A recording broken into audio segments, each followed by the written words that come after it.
Chelsea Indonesia.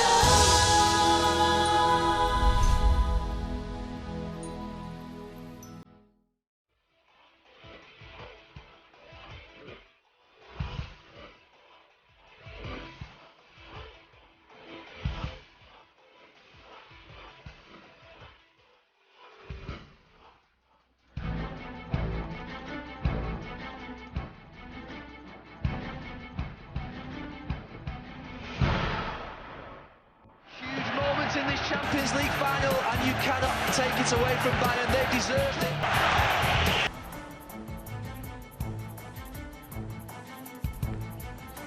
Iya, halo selamat pagi saudara. Sayang sekali ya Munchen kalah ya. Betul.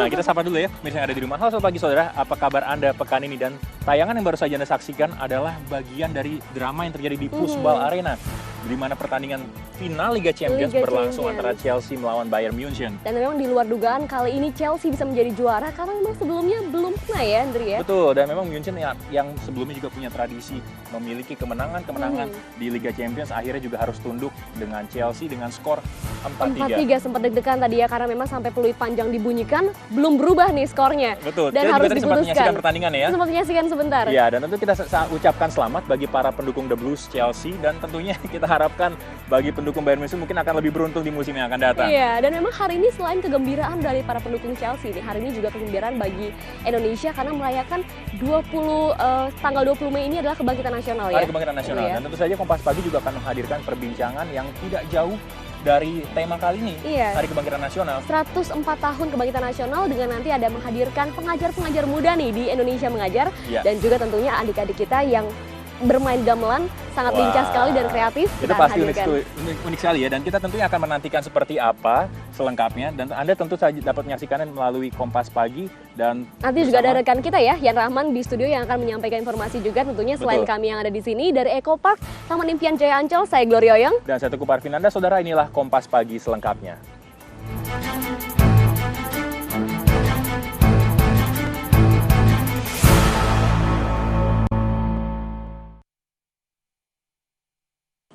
Iya, kita memulai informasi pertama dari suasana seputar liburan panjang. Betul. Dan memang ada beberapa tempat wisata yang terpantau cukup padat dipadati para pengunjung dan wisatawan ya Gloria. Apalagi hari ini adalah hari terakhir dan memang puncak kepadatan itu kita perkirakan kemarin ya, hari Sabtu. Karena mereka sudah kembali pulang, apalagi di Jakarta untuk besok mulai beraktivitas.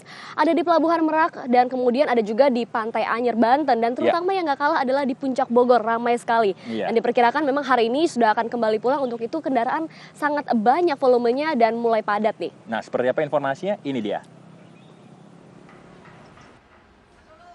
Kondisi Pelabuhan Merak, Kota Cilegon, Banten hingga Sabtu sore masih terpantau cukup padat oleh penumpang baik menuju maupun dari Pulau Sumatera.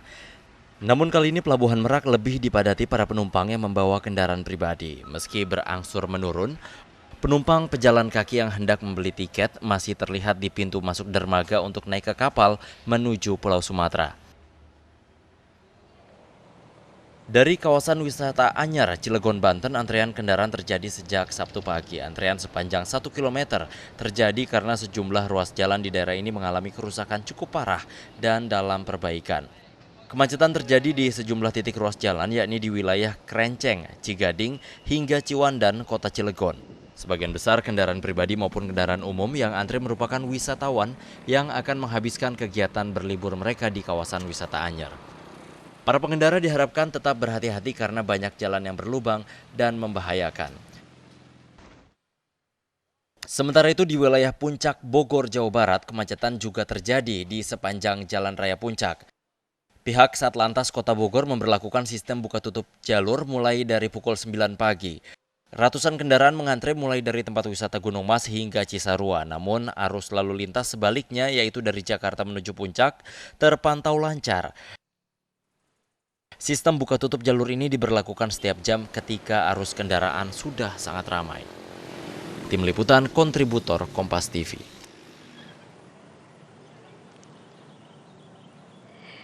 Ya, saudara itu dia tadi liputan liburan di Puncak Bogor, terus kemudian Iya, ada juga di dan Anyer beberapa ya. tempat wisata lainnya ya. Nah, memang yang paling favorit adalah salah satunya daerah pantai seperti yang di saat tempat kita berada ini ya, di Ancol ya, menjadi untuk di favorit Jakarta nih warga adalah masyarakat. Ancol. Betul sekali, karena memang tempat seperti Ancol ini tentunya bisa dinikmati oleh berbagai macam usia dan biaya yang akan dikeluarkan pun relatif murah.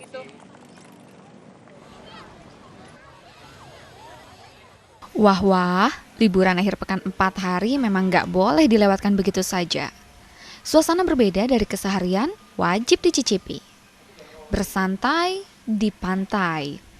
Sendirian bisa sih, tapi kalau ramai-ramai pasti lebih seru. Apalagi dengan orang-orang tercinta. Beach pool di Taman Impian Jaya Ancol Jakarta Utara jadi tempat yang banyak dikunjungi. Tambah sore, tambah rame. Sehat, yang kedua murah, dan bisa berkumpul dengan abang ipar saya gitu. Jadi dua keluarga kita bisa berkumpul di sini. Kita bawa anak-anak gitu, anak-anak mandi juga kita nggak takut ya, nggak bahaya gitu. Oh, rupanya itu alasan masyarakat memilih pantai. Bersenang-senang ternyata tidak perlu mahal-mahal ya, asalkan dinikmati pasti menghibur hati.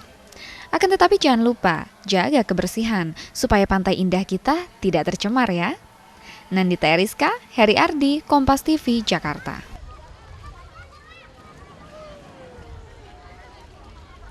Ya, kalau di Jakarta punya Ancol, tidak jauh berbeda dengan Bali. Kalau Bali ini kan Favorit memang terkenal nih. sekali dengan wisata pantainya, Glory. Iya. Misalnya yang ada di Tabanan sana. Dan nggak cuma wisatawan lokal ya, wisatawan asing juga sering datang karena di sana punya tempat air panas yang alami dan tentunya juga ada di sini Pantai Kramas Gianyar nih yang sangat terkenal juga karena Dengan ombaknya ombaknya. terbaik nih untuk berselancar. Nah, Ya. kita lihat liputannya di sana ya. Air panas belulang ini mempunyai keunikan tersendiri, yaitu berada di tengah hamparan sawah yang asri. Aroma belerang yang kuat biasanya mengikuti sumber air. Di tempat ini hanya tercium samar-samar. Namun khasiat air panas ini tetap diyakini pengunjung sebagai terapi pengobatan berbagai penyakit kulit. Tidak itu saja, air panas ini juga banyak dimanfaatkan warga sebagai sarana penyucian diri.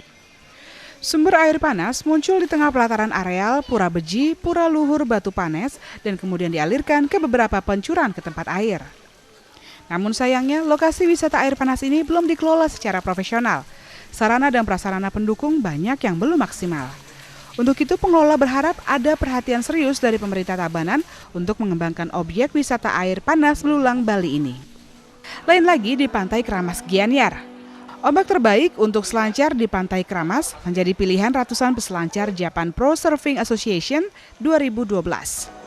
Turnamen tahunan yang dijadwalkan berlangsung hingga 22 Mei ini digelar dalam 3 kriteria, yakni longboard, shortboard, serta menampilkan legend board dengan ratusan peserta yang telah diseleksi sebelumnya. Lebih dari 230 peserta peselancar menjadi peserta dalam Japan Pro Surfing Association. Turnamen sengaja diadakan untuk menaklukkan ombak Pantai Kramas bagi pemula ataupun senior. Dengan ombak yang landai, pantai ini juga memberikan panorama yang indah dengan puluhan kilometer garis pantai hingga perbatasan Gianyar Denpasar dan Gianyar Kelungkung. Tim Liputan Kompas TV, Tabanan dan Gianyar, Bali. Memang liburan akhir pekan seperti ini banyak dimanfaatkan nih untuk berlibur ya, Iya. karena memang juga ada penelitian yang mengatakan kalau sebagian besar publik nih menghabiskan waktu mereka untuk berlibur paling tidak nih setahun sekali. Ya, betul, dan seperti yang disebutkan oleh jejak pendapat yang dilakukan oleh Harian Kompas beberapa waktu lalu, mayoritas responden juga telah menyatakan kalau mereka sering memanfaatkan waktu libur untuk bepergian dan tidak terkecuali liburan panjang akhir pekan. Seperti saat ini, namun demikian ada pula yang tidak berpeluang menikmati liburan, pekerjaan atau anggaran dan biasanya menjadi alasan untuk tidak bepergian, Glory. Nah, tapi sebenarnya kemana biasanya nih orang pergi berlibur? Sebagian publik menjawab kalau mereka memanfaatkan waktu liburan di dalam kota saja dan sebagian lainnya memilih berwisata keluar kota nih Teguh. Karena memang warga Jakarta biasanya nih tidak sedikit yang berlibur ke sejumlah lokasi wisata di luar kota. Terbukti saat tanggal merah dan akhir pekan ini arus lalu lintas yang menuju kawasan Bogor dan Puncak Bandung. Nah, ini apalagi Banten nih ya, sering dipadati oleh kendaraan.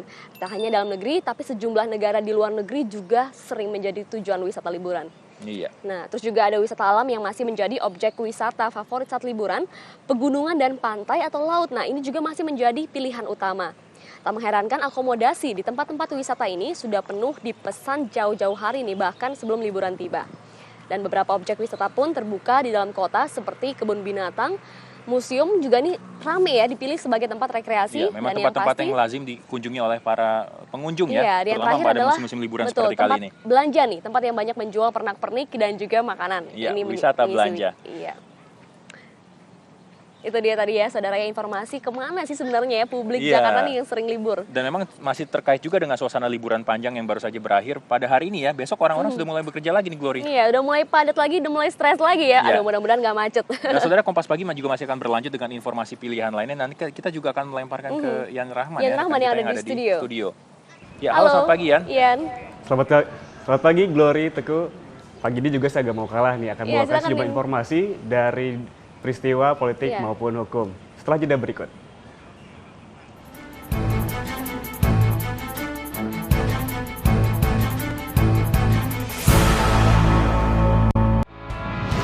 Ini dia waktunya. Update informasi seputar dunia olahraga. Hanya di Sporty. Kompas, inspirasi Indonesia. Saya Sidi Sistiarani, inilah Kompas 100. Bincang-bincang seputar dunia bisnis. Sederet CEO terkemuka. Berbagi solusi.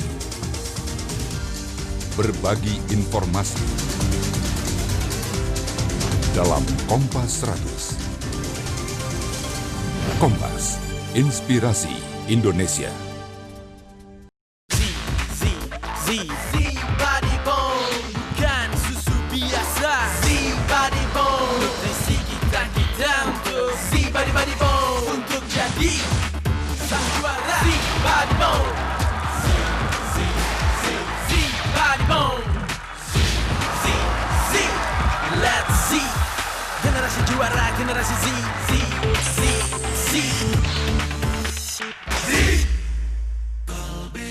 Dan kau bisikan nada cinta.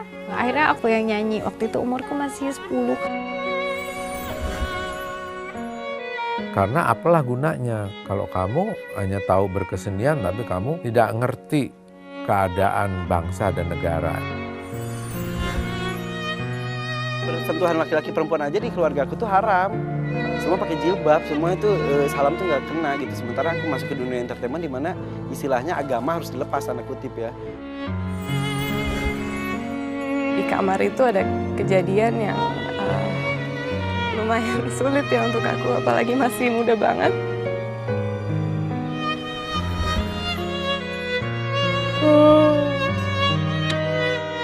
Selalu ada kisah di balik nama dalam sebuah nama, sebuah cerita. Kompas, inspirasi Indonesia. Di Alarian episode yang akan datang, hal berbau gaib justru jadi hiburan. Kuntilanak juga nggak ngikutin perkembangan dari dulu, ketaunya hihihi. Ikutin dong kayak anak alay. Saksikan Alarian episode Dunia Mistis. Masa itu nggak ada bola. Selasa 22 Mei, jam 8 malam. Kompas, inspirasi Indonesia.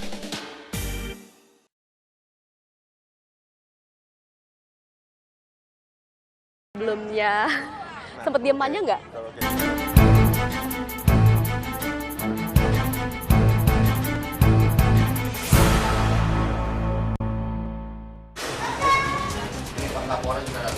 Seorang anggota polisi memukul penarik becak yang sedang mangkal di Medan, Sumatera Utara gara-gara masalah parkir. Polisi ini sempat melepaskan 2 kali tembakan saat sejumlah warga marah dan meminta pertanggungjawaban atas perbuatannya. Permasalahan ini bermula dari perselisihan lokasi parkir kendaraan karena becak milik Sugito yang sedang mangkal menghalangi mobil pembawa uang yang hendak mengisi salah satu mesin ATM di halaman parkir Rumah Sakit Ibu dan Anak Stella, Maris, Medan.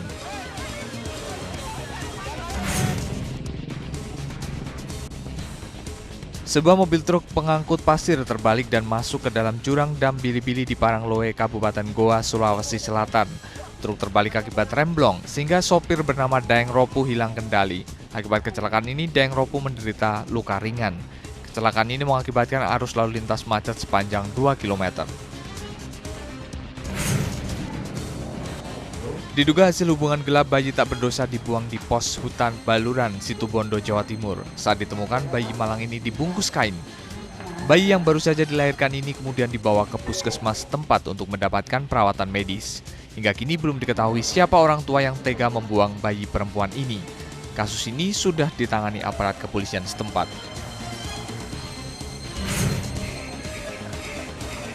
3 orang warga asal Makassar, Sulawesi Selatan yang tenggelam di air terjun Banti Murung, Kecamatan Parangloe, Kabupaten Goa akhirnya ditemukan oleh tim Tagana Kabupaten Goa.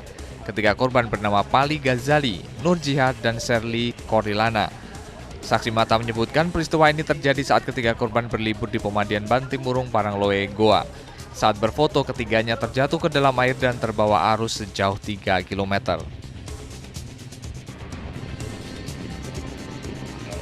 Ya, saudara, aksi perampokan minimarket dan toko kelontong kembali terjadi di Makassar dan Kolaka, Sulawesi Tenggara. Aksi perampokan ini terjadi Sabtu pagi dan kerugian mencapai ratusan juta rupiah. Perampok yang berjumlah 2 orang ini masuk melalui pintu utama dengan menggunakan jaket dan penutup kepala. Pelaku mengancam kasir dengan sebilah parang. Perampok membawa kabur uang tunai lebih dari 2 juta rupiah dan sebuah telepon seluler. Kepolisian sektor Panakukang yang menangani kasus ini masih mengejar pelaku perampokan.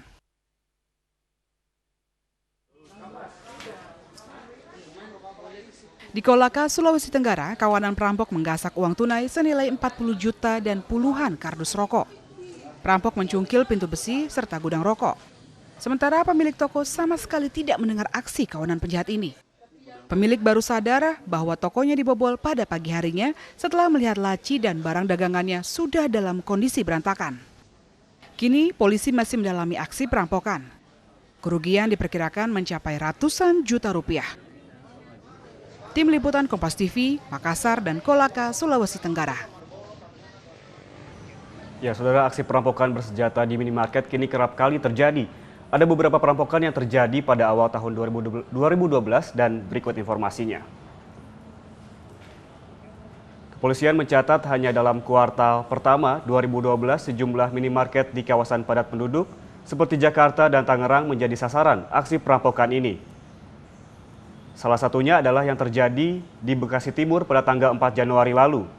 Bahkan para perampok terbilang nekat dengan melukai karyawan minimarket tempat mereka bekerja.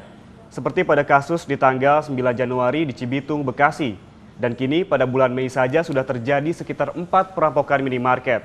Kerugian pun mencapai ratusan juta rupiah.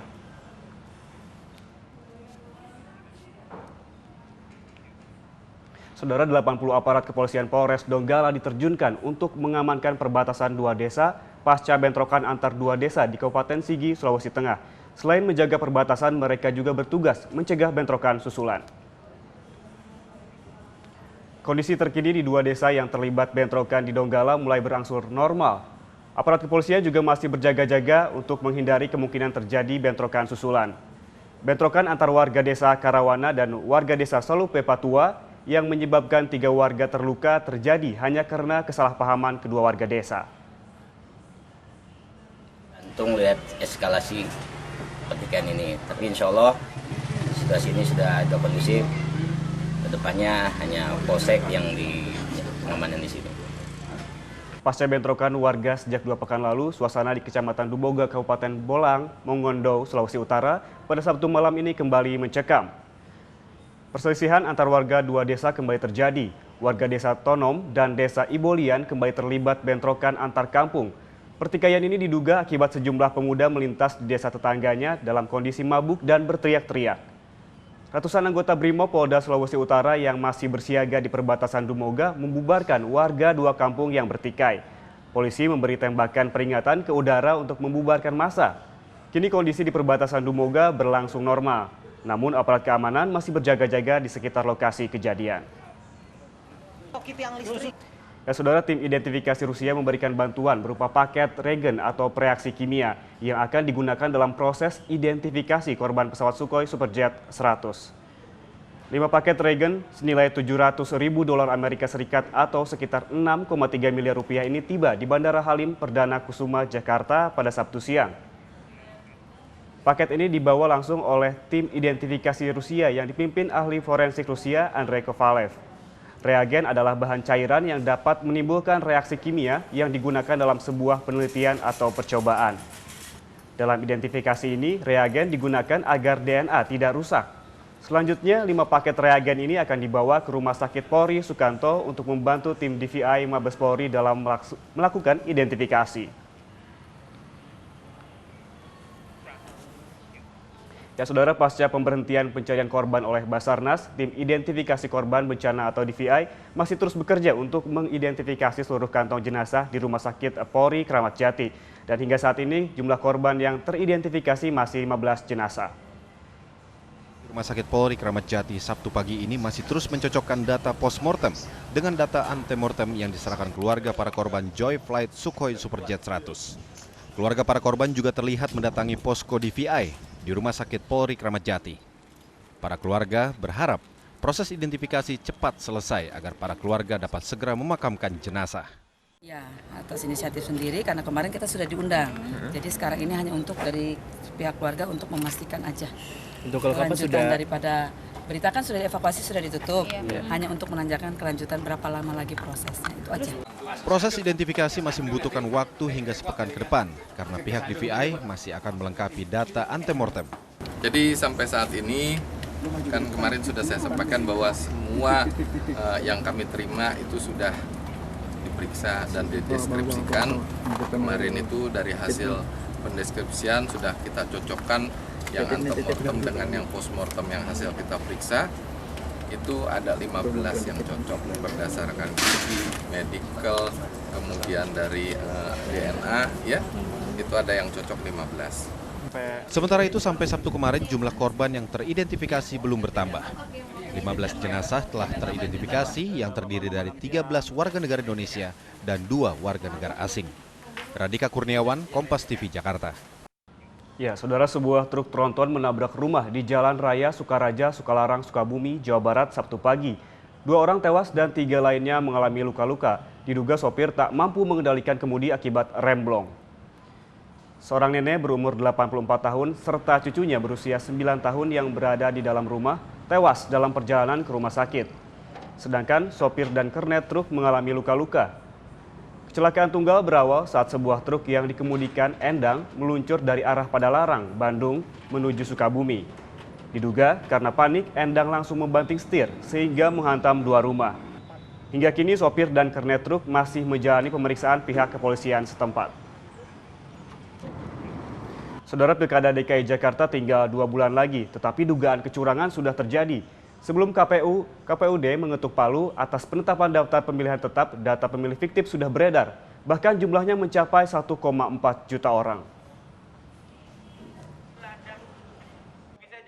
Beberapa pemimpin partai politik wilayah DKI Jakarta meminta Komisi Pemilihan Umum Daerah KPUD Jakarta menunda pengumuman daftar pemilih tetap atau DPT.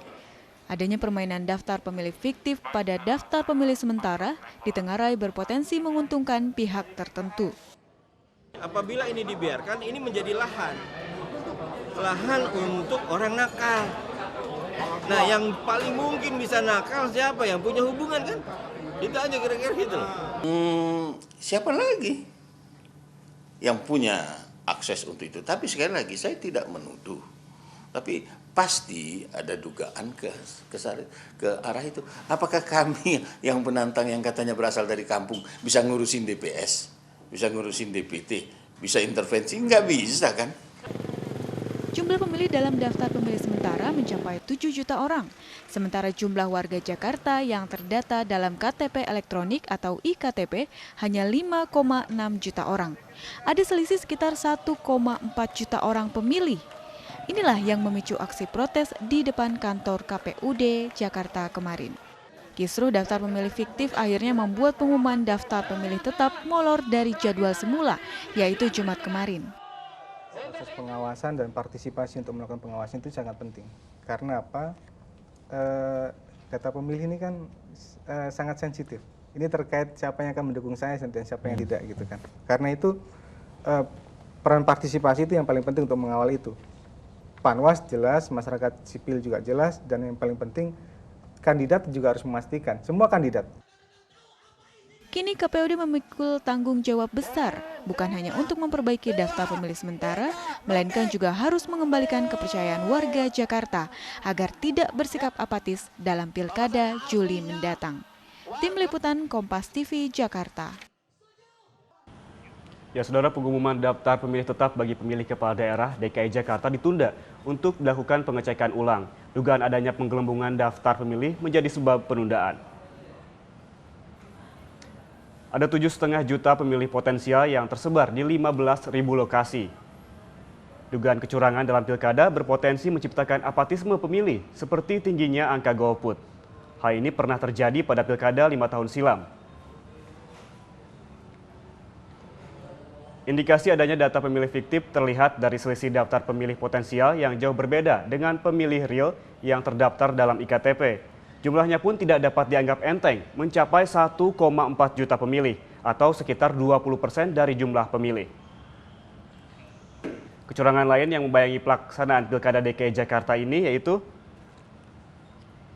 meliputi indikasi penggunaan politik uang untuk mendulang suara, pemalsuan identitas pemilih, hingga kecurigaan rekayasa terhadap surat suara yang digunakan. Ya, Saudara, sejumlah berita di berita utama harian Kompas juga akan dibahas sesaat lagi dalam Ulas Kompas.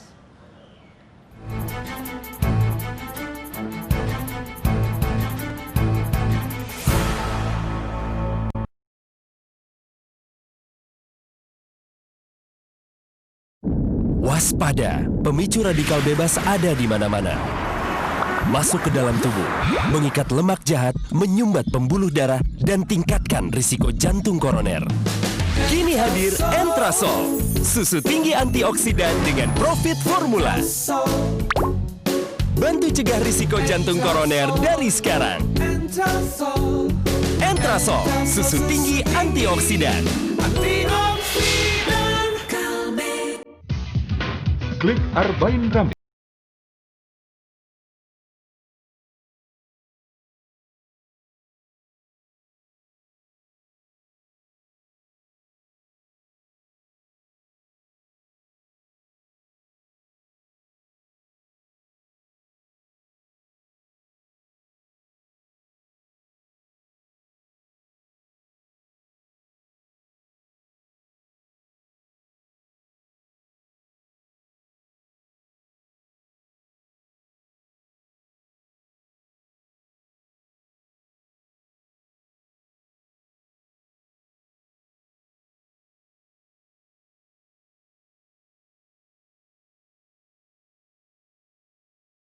Fotografi hanya di Klik Arbain Rambe. Kompas, inspirasi Indonesia. Kuis cerdas, kompetitif, dan menghibur. Dua public figure diuji Helmi Yahya. Kerinci, Jambi, betul. Saksikan serunya. Kuis versus Kompas, inspirasi Indonesia. Waspada, pemicu radikal bebas ada di mana-mana. Masuk ke dalam tubuh, mengikat lemak jahat, menyumbat pembuluh darah, dan tingkatkan risiko jantung koroner. Kini hadir Entrasol, susu tinggi antioksidan dengan profit formula. Bantu cegah risiko jantung koroner dari sekarang. Entrasol, susu tinggi antioksidan.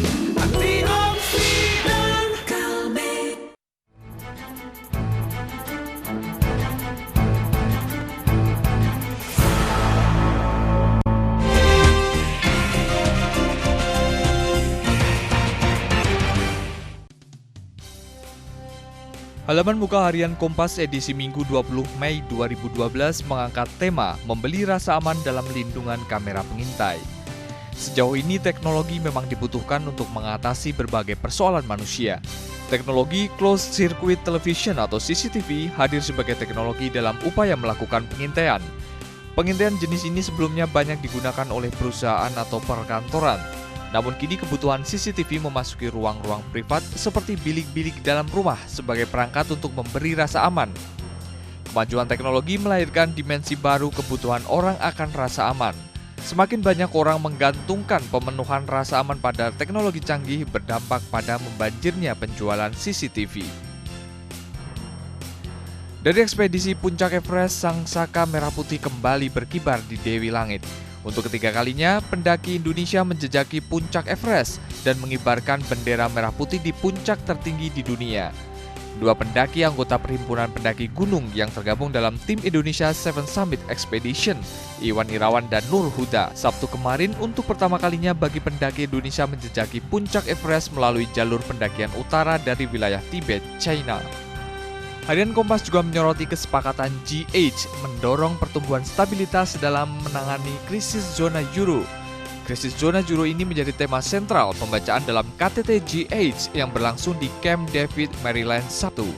Simak informasi ini dan beragam berita lainnya hanya di Harian Kompas, edisi Minggu 20 Mei 2012.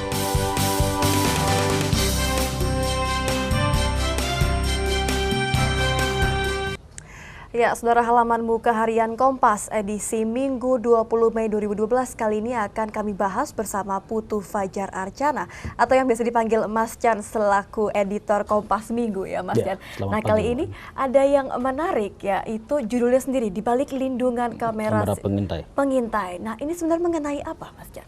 Sebenarnya kita berbicara tentang teknologi CCTV ya, tapi kita membuat sebuah cara sehingga kita tidak berbicara tentang teknologi, tetapi kita melihat dari sisi mungkin sosiologi ya, sosiologi atau hubungan relasi-relasi sosial di masyarakat. Nah, kita mendapatkan beberapa liputan tentang bagaimana orang-orang modern sekarang, orang-orang kota khususnya menciptakan rasa aman. Jadi kita mendapatkan satu istilah, bahkan orang-orang modern di kota itu mereka cenderung membeli rasa aman. Jadi dalam hal ini membeli dari teknologi sehingga mereka merasa penting memasang closed circuit television. Jadi CCTV di rumah. Nah, ini sudah keluar dari perkantoran masuk ke area pribadi, yaitu rumah-rumah atau sekolah tadi. Dalam beberapa tahun terakhir memang terjadi lonjakan yang cukup besar dalam mengkonsumsi CCTV ini ya. Tidak lagi digunakan hanya sekedar untuk pengintai tindakan-tindakan kriminalitas di mungkin di perkantoran, di taman-taman atau bahkan di kota ya.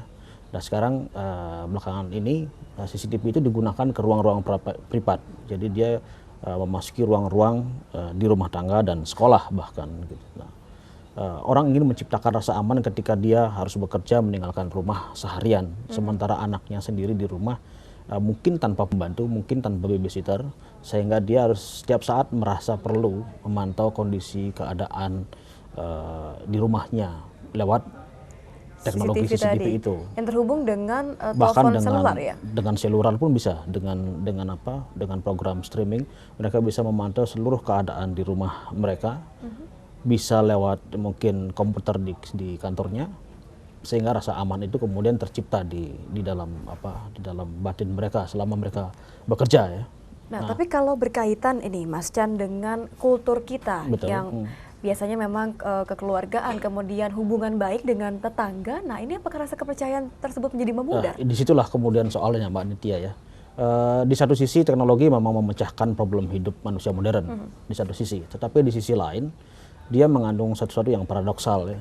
Jadi ini juga menandakan atau mengindikasikan sebuah fenomena di mana hubungan-hubungan relasi-relasi sosial makin merenggang di antara masyarakat kita. Artinya orang tidak lagi percaya kepada tetangga sebelah yang barangkali kemudian bisa membantu ketika terjadi sebuah peristiwa di tetangganya sendiri.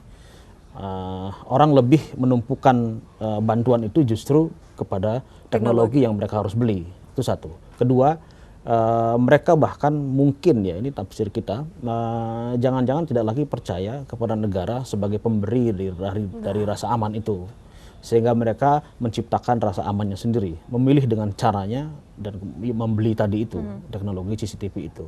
Baik, dan kita kemudian beralih ke topik selanjutnya, ini juga mengenai ketenangan juga, tapi sedikit berbeda, mengenai wasiat. Ini bagaimana? Ya, ada hubungannya ya, jadi mungkin masih ada benang merahnya. Jadi di break latar kita membahas tentang kontroversi tentang surat wasiat. Surat wasiat ini selalu menjadi kontroversi, dianggap satu sisi tabu, di sisi lain dia dianggap bisa menciptakan meminimalisir kemungkinan terjadinya konflik di antara para ahli waris. Para penerima waris ya. Jadi belakangan memang berdasarkan liputan kita, beberapa notaris itu sudah mulai menerima pembuatan wasiat ya, di Indonesia, terutama di perkotaan. Orang mulai sadar untuk menghindari konflik yang mungkin saja terjadi ketika mereka meninggal, misalnya ketika meninggal, maka mereka membuat ya warisan surat wasiat sebelumnya. Dan yang menarik di sini ada juga keterlibatan jejaring sosial atau Facebook yang membuat aplikasi If Ya, ini I menariknya Die. ini. Jadi Facebook ini rupanya mengantisipasi sebelumnya ya, ketika mereka mungkin membaca situasi sosial yang kira-kira berkembang di tengah masyarakat kita, terutama masyarakat Indonesia di perkotaan. Ada kebutuhan untuk misalnya kan, kalau misalnya kita berurusan membuat surat wasiat kan harus ada notaris. Bisa tanpa kehadiran notaris, tapi tetap harus disahkan oleh notaris. Tapi jejaring sosial dengan Facebooknya ada yang namanya aplikasi If I Die. Di situ orang bisa merekam videonya sendiri, bisa merekam pesannya sendiri, dan itu akan diunggah oleh Facebook ketika orang tersebut kemudian meninggal dan ditayangkan mungkin kepada orang-orang yang kemudian mengakses akun di Facebooknya. Baik, dan ini kita beralih ke topik seni yang masih ada hubungannya dengan ahli warisan. Ya. Ini secara kebetulan memang belakangan ini kan sebuah fenomena yang saya kira dalam 2 tahun terakhir ini kita mengalami booming seni pertunjukan ya. Jadi orang-orang kota, orang-orang terutama di Jakarta tentu saja, seiring dengan menaiknya jumlah kelas menengah di Indonesia sekitar 130 juta ya sekarang, maka seni pertunjukan menjadi salah satu materi, salah satu ya hiburan yang kemudian dikonsumsi oleh mereka. Pertunjukan yang masih berlangsung itu 18 sampai 27 Mei di Teater Jakarta di TIM. Ya. Itu Mas Didi Petet mementaskan satu cerita rakyat Sunda tentang Lutung Kasarung. Pesan moralnya tentu saja kekuasaan itu selalu memabukkan. Pesan mungkin buat manusia modern saya kira itu pesan yang sampai sekarang masih cukup kontekstual ya untuk kita ingat bahwa kekuasaan selalu berada dalam posisi yang memabukkan kalau kita tidak ingat tentang wasiat konteksnya, atau tentang bagaimana sebenarnya kita harus berpihak pada rakyat gitu. Dan hak dan kewajiban tadi. Dan kewajiban itu. Baik. Dan demikian ulasan Kompas edisi Minggu 20 Mei 2012 bersama Putu Fajar Archana selaku editor Kompas Minggu. Dan selengkapnya Anda bisa langsung membaca harian Kompas edisi Minggu 20 Mei 2012. Jangan kemana-mana, Kompas Pagi akan kembali sesaat lagi.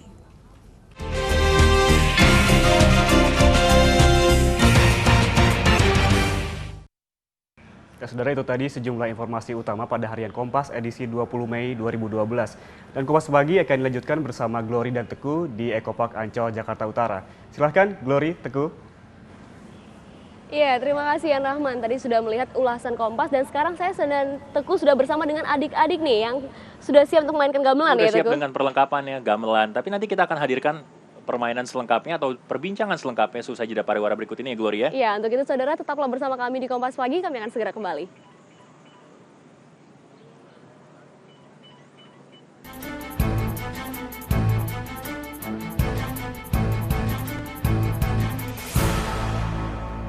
Temukan berjuta takjub di petualangan Cahyo Alkantara. Inilah serial ekspedisi yang menggali luar biasanya negeri. Dengan peralatan dan teknik tingkat tinggi, kami persembahkan Teroka. Kompas, inspirasi Indonesia. Body Bone, bukan susu biasa. Body Bone, nutrisi kita untuk Body Bone, untuk jadi sang juara. Body Bone, Body Bone, let's see. Generasi juara, generasi Z.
tinggi Pulau Jawa, sakral, kala dia tetap dicinta para pemuja dengan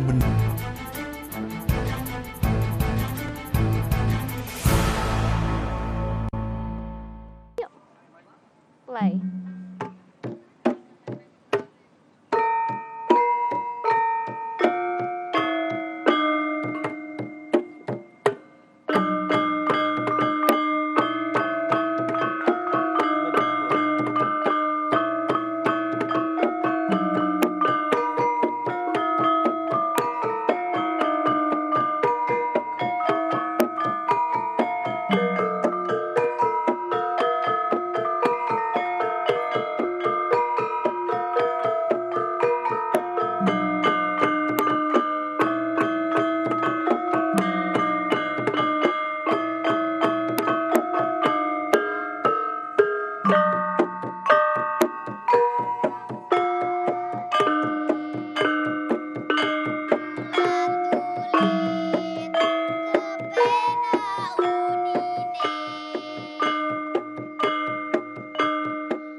Luar biasa sekali nih adik-adik ya.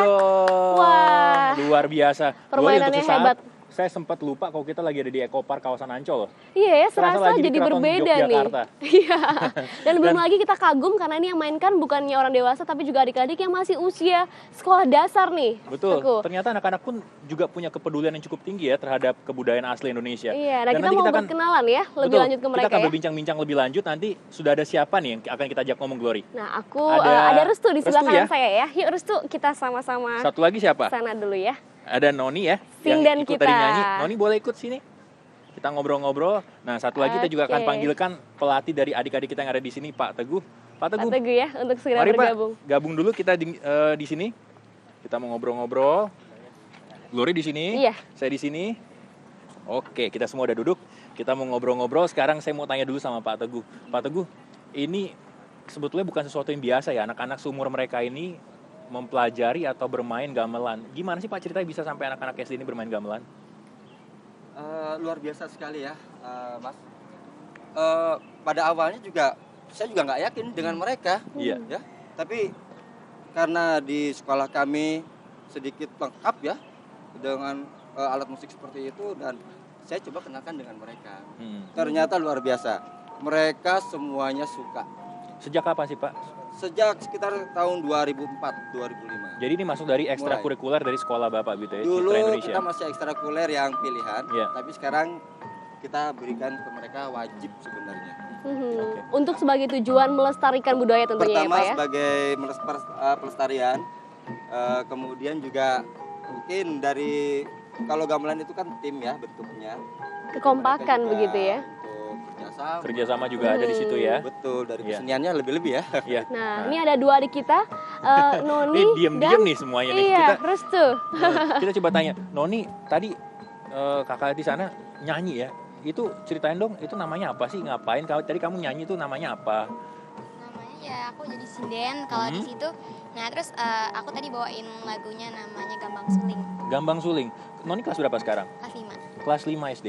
Dari kapan sih mulai tertarik dengan kegiatan gamelan dan nyinden apalagi? Aku baru pertama kali masuk sekolah. Iya, nah ini Dari kalau pertama kali, tadi Noni udah tertarik dari pertama kali dia melihat gamelan, kalau di sini ada Restu boleh pinjem mic-nya dulu Bapak? Iya. Restu nih lagi grogi karena ada di sebelah kamu, Glory. Nah Restu tadi saya lihat ya, dari semangat sekali dia walaupun paling pojok tapi memainkan alat musiknya dengan semangat. Kan banyak nih usia kamu nih teman-teman yang pada suka Justin Bieber, terus Cherry Bell gitu ya. Ada juga yang suka lagu-lagu band. Nah kamu kenapa sih milih gamelan yang bisa dibilang tradisional gitu? Soalnya enak aja main gamelan, pentas banyak banyak yang menegangkan. Yang menegangkan, yang banyak pelajari ya. Malu nggak kalau dibilang sama teman-teman kuno gamelan gitu? Tetap Restu, ya. tadi main alat musik ya. apa yang kamu mainkan tadi itu apa namanya? Itu namanya gendang. Gendang. Ya. Jadi, Sulit nggak pelajarin gendang itu? Nggak terlalu sih, asalkan bisa nyamain nada musiknya sama lagunya. Nah, kuncinya kekompakan nih, Teguh memang. Iya. Dan Pak, kalau kita lihat ini kan ada kurang lebih ada berapa nih Pak yang sekarang hadir di sini, adik-adik kita? Silakan Bapak. Silakan di. Iya. Ya. Semuanya ada 10. Ada 10. Dari berapa total yang semuanya? Sekitar 20 sampai 25 anak kalau satu tim gamelan. Dan ini memang rentang usianya beragam Pak ya, bukan hanya dari satu kelas saja tertentu ya? Enggak, betul. Jadi malah saya di sekolah itu saya buka gamelan itu dari TK. Oh, dari TK, usia saya sedini sudah mulai mungkin buka, ya? tentunya dengan materi lagu yang sangat sederhana dan bisa diterima anak-anak TK ya. Sampai dengan SMP sebenarnya kita punya tim di SMP juga gitu. Cuman kebetulan di sini saya siapkan ya mereka ini dari SD. Ya Pak Teguh, emang apa sih kelebihannya adik-adik ini belajar gamelan untuk perkembangan mereka sendiri kognitif, motorik, apa sebenarnya kelebihannya? Tadi yang sudah saya katakan bahwa pertama saya membentuk mereka dalam kekompakan kerjasama tim. Dimana kalau bermain musik gamelan ini kalau satu aja salah itu udah nggak enak kan kedengarannya kan. Jadi saya tekankan mereka juga pertama kerjasama, kelebihannya itu. Kemudian dari segi motorik sudah pasti ya karena koordinasi untuk nadanya antara dia bermain dengan notnya, apalagi not ini kan beda dengan not yang biasa. Iya. Ya, ini spesial tentunya ya Pak ya. Punya kesulitan tersendiri Pak ya di mana alat musik sebenarnya yang lain, begitu. Ya. Cuman dalam kenyataannya ternyata mereka bermain dengan fun ya, dengan ya senang aja gitu mereka mainnya. Nah, Noni mau tanya nih, tahu nggak sekarang tanggal 20 Mei itu hari apa? Ya betul sekali. Memang Hari Kebangkitan Nasional ini juga artinya sesuai dengan apa yang kalian mainkan di sini. Noni, apa rasanya sih bisa memainkan alat musik tradisional Indonesia? Bisa melestarikan budaya Indonesia. Bangga ya. Bangga Jadi banget. bisa ikut jadi bagian untuk bisa melestarikan kebudayaan ini. Dan Tadi juga sudah disebutkan oleh Bapak juga ya kalau memang selain membantu mereka melestarikan budaya, Teguh seperti sesuai dengan semangat hari ini Kebangkitan Nasional juga membantu mereka untuk perkembangannya ya. Nah, apa nih yang Restu rasakan setelah main gamelan dari yang sebelumnya mungkin belum belajar gamelan?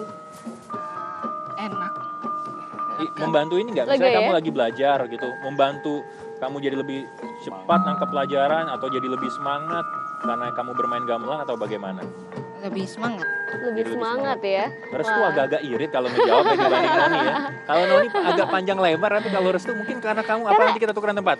Nyinden. Tapi selain mereka adik-adik di sini yang sudah dipilih untuk tampil hari ini, ada juga teman-teman kita adik-adik yang berkebutuhan khusus ya Pak ya di Sekolah Citra Indonesia ya, dan mereka memainkan alat musik yang sama. Seperti apa sih Pak di sana pola Mungkin bisa diceritakan kepada kami yang ada di sini Pak. Ya, jadi sebenarnya begini. Sekolah kami adalah sekolah umum, tapi dalam arti kita tidak menutup kemungkinan ya bahwa orang-orang yang berkebutuhan khusus itu kan memang memerlukan dunia yang benar-benar sesungguhnya barangkali seperti itu ya. Kemudian dari sekolah kami juga sedikitnya dari anak-anak KP tentunya itu harus tahu bahwa di belakang dan di samping mereka itu masih ada teman-teman yang seperti itu. Kemudian sekolah kami memang ada beberapa yang kita coba terima seperti itu untuk melakukan khususnya gamelan ini. Kecenderungan dari mereka memang dari sekian anak itu paling ada beberapa lah yang bisa ya. Itu pun yang bisa mengikuti artinya. Itu pun tertentu, mungkin seperti hanya hanya gongnya ya? saja, ya. Iya. Mungkin kendang hanya beberapa ketuk saja itu mungkin bisa. Nah, seperti apa kira-kira dampaknya bagi teman-teman atau adik-adik kita yang berkebutuhan khusus tadi? Mungkin akan kita bahas lebih lanjut seusai jeda pariwara berikut ini, Gloria. Iya. Tahan dulu perbincangan kita, saudara. Kita akan kembali lagi di Kompas Pagi sesaat lagi.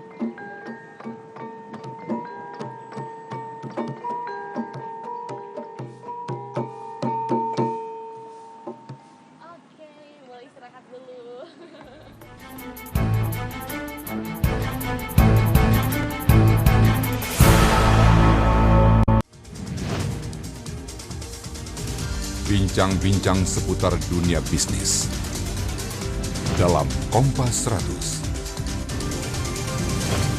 Kompas, inspirasi Indonesia. Klik Arbain Rambe, selalu ada yang beda. Beda peralatan, beda persiapan, beda lokasi, beda hasilnya. Gali semua tentang fotografi hanya di Klik Arbain Rambe. Kompas, inspirasi Indonesia. Waspada, pemicu radikal bebas ada di mana-mana. Masuk ke dalam tubuh, mengikat lemak jahat, menyumbat pembuluh darah, dan tingkatkan risiko jantung koroner. Kini hadir Entrasol, susu tinggi antioksidan dengan profit formula. Bantu cegah risiko jantung koroner dari sekarang. Entrasol, susu tinggi antioksidan.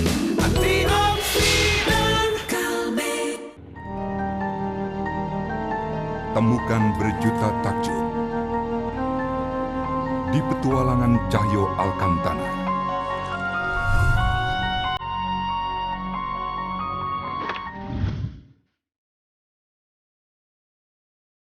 Mengarungi luar biasa potensi bahari. Liarnya alam yang tak terjamah. Berharmonisasi dengan keasrian. Inilah serial ekspedisi yang menggali luar biasanya negeri. Dengan peralatan dan teknik tingkat tinggi, kami persembahkan Teroka.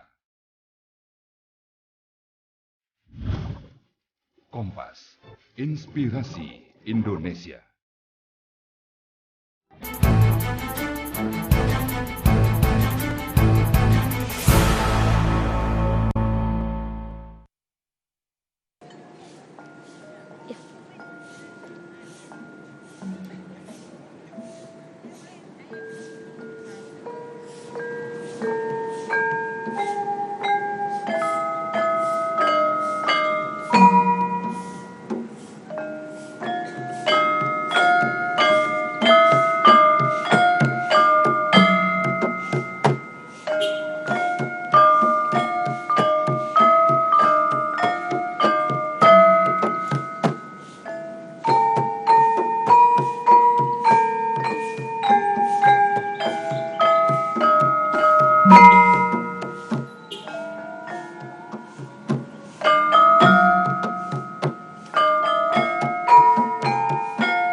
Iya, kita lihat nih ya, itu Teguh dia. ya. Soe ora jamu nih dimainkan oleh adik-adik ya. Dan tadi sebelum jeda kita sempat bertanya mengenai dampak nih, bagaimana adik-adik kita yang berkebutuhan khusus yang setelah bermain gamelan, apakah ada dampak khusus sama mereka nih Pak Teguh. Tapi sambil kita berbincang, adik-adik masih boleh terus melantunkan ya lagu-lagu Soe ora jamu, dan kita akan langsung aja. Gimana Pak Teguh? Tadi yang saya sudah katakan bahwa dari sekian mereka yang ikut gamelan, memang ada beberapa yang ternyata mereka masih suka, sampai sekarang masih suka ya, masih ikut. Kalaupun mungkin beda dengan anak-anak yang lainnya, tetapi intinya mereka tetap semangat untuk bermain itu. Ya. Kemudian dampaknya saya pikir mereka lebih pertama lebih Mudah bersosialisasi kali ya Pak ya? Tersosialisasi, kemudian juga artinya kalau orang-orang yang berkebutuhan khusus itu kan mereka untuk berkelompok agak sulit ya. Agak susah untuk berkonsentrasi misalnya betul. Pak ya. Tapi dengan ada bantuan dari gamelan ini, mereka pun tingkat konsentrasi mungkin bertambah di situ. Betul banget. Seperti itu. Jadi intinya mereka bisa bermain secara berkelompok dan nggak lagi mereka sendirian gitu. Sekarang saya mau ngetes nih Glory. Tadi kan nih dari tadi pelatihnya yang ngomong, gurunya yang ngomong. Sekarang adik-adiknya coba.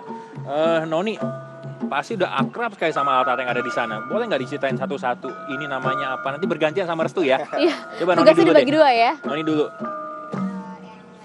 Kan namanya, aku boleh sebutin namanya kan? Boleh.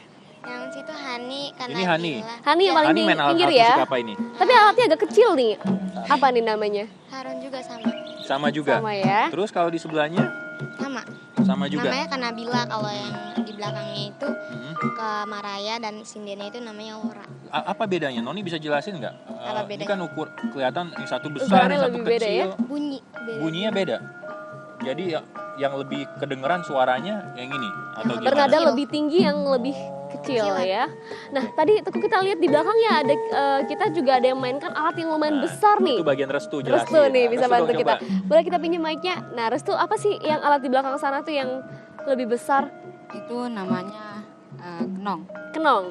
Kenong ya. Jadi Itu siapa memainkannya yang memang harus mainin sambil kenongnya? agak berdiri ya, agak sedikit berlutut gitu ya. Iya.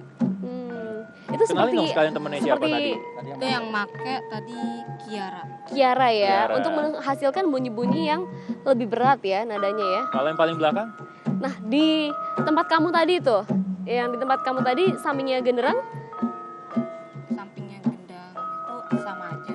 Sama aja ya, cuma untuk membedakan bunyi dan suaranya ya. Iya. Lulus nih Teguh.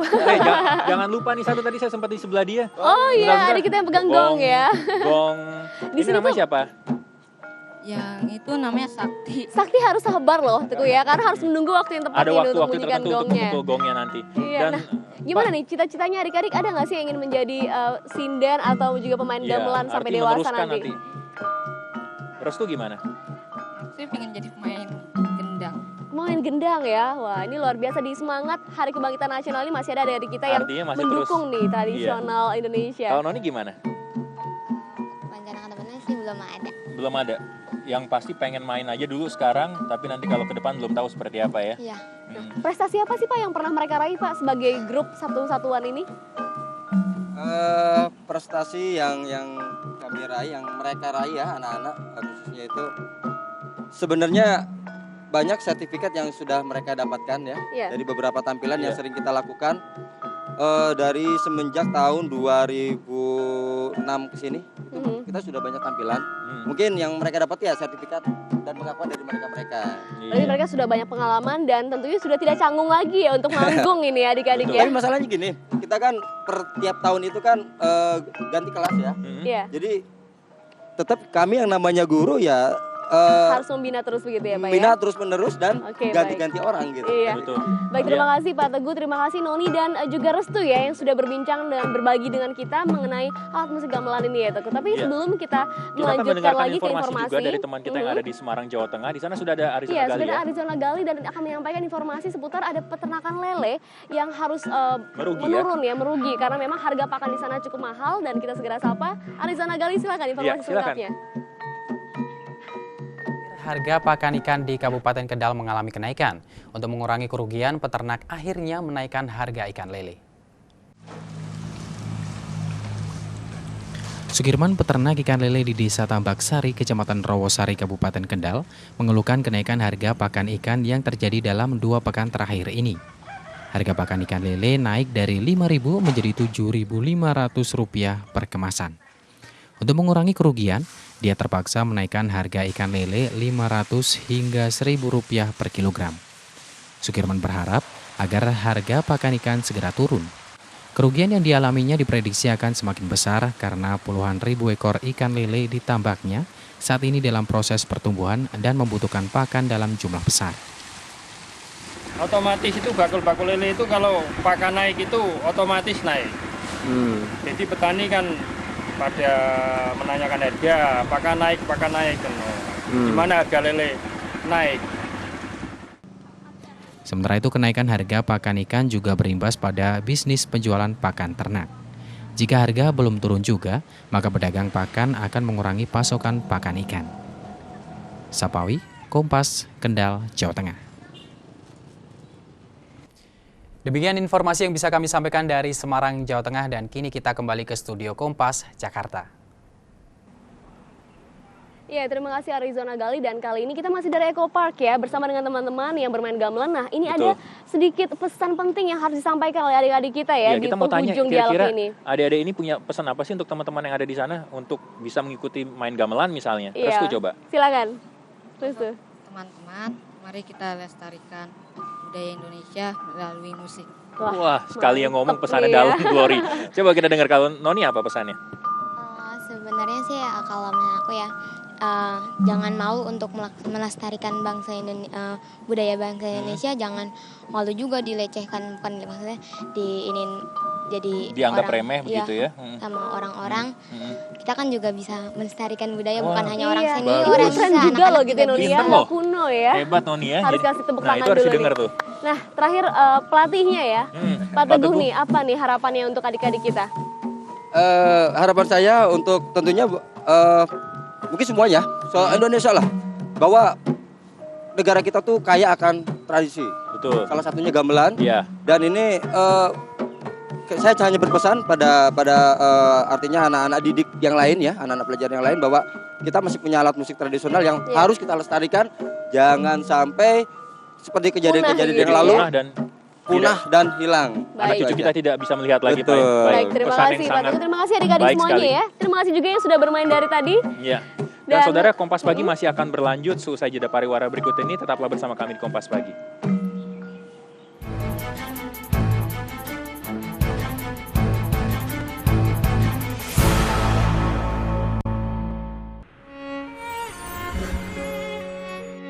Karena apalah gunanya kalau kamu hanya tahu berkesenian tapi kamu tidak ngerti keadaan bangsa dan negara. Mudah-mudahan terus menjadi laki-laki kebanggaan aku. Selalu ada kisah di balik nama, dalam sebuah nama, sebuah cerita. Kompas, Inspirasi Indonesia.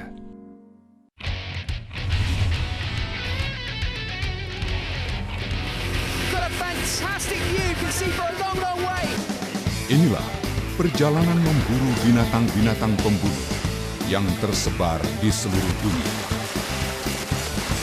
He's a very important man.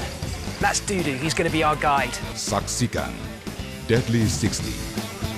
Eksklusif dari BBC Channel Kompas, Inspirasi Indonesia.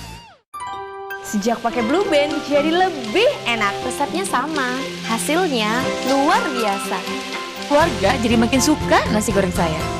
Ternyata semua suka nasi goreng Blue Band.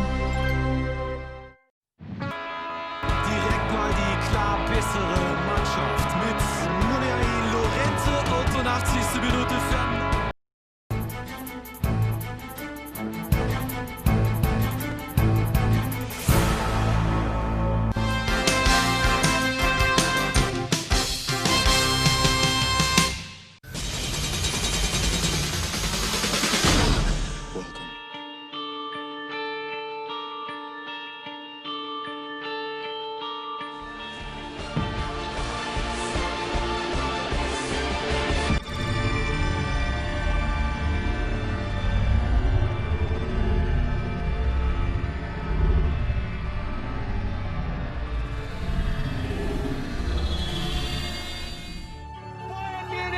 the home run to the final.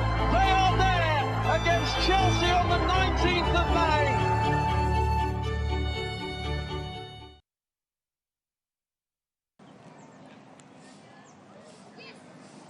Iya, kembali lagi di Kompas Pagi dan kali ini kami akan menyampaikan informasi dari arena olahraga. Dan saudara, sejarah baru terukir di Football Arena ketika Chelsea berhasil menjadi juara pertama kali di Liga Champions betul Eropa. sekali. Dan memang The Blues Chelsea menang atas Bayern Munchen ya, melewati adu penalti 4-3 dan tidak disangka-sangka nih akhirnya mendapatkan trofi untuk pertama kali Liga Champions. Luar biasa seru. Selamat Ini dia informasinya.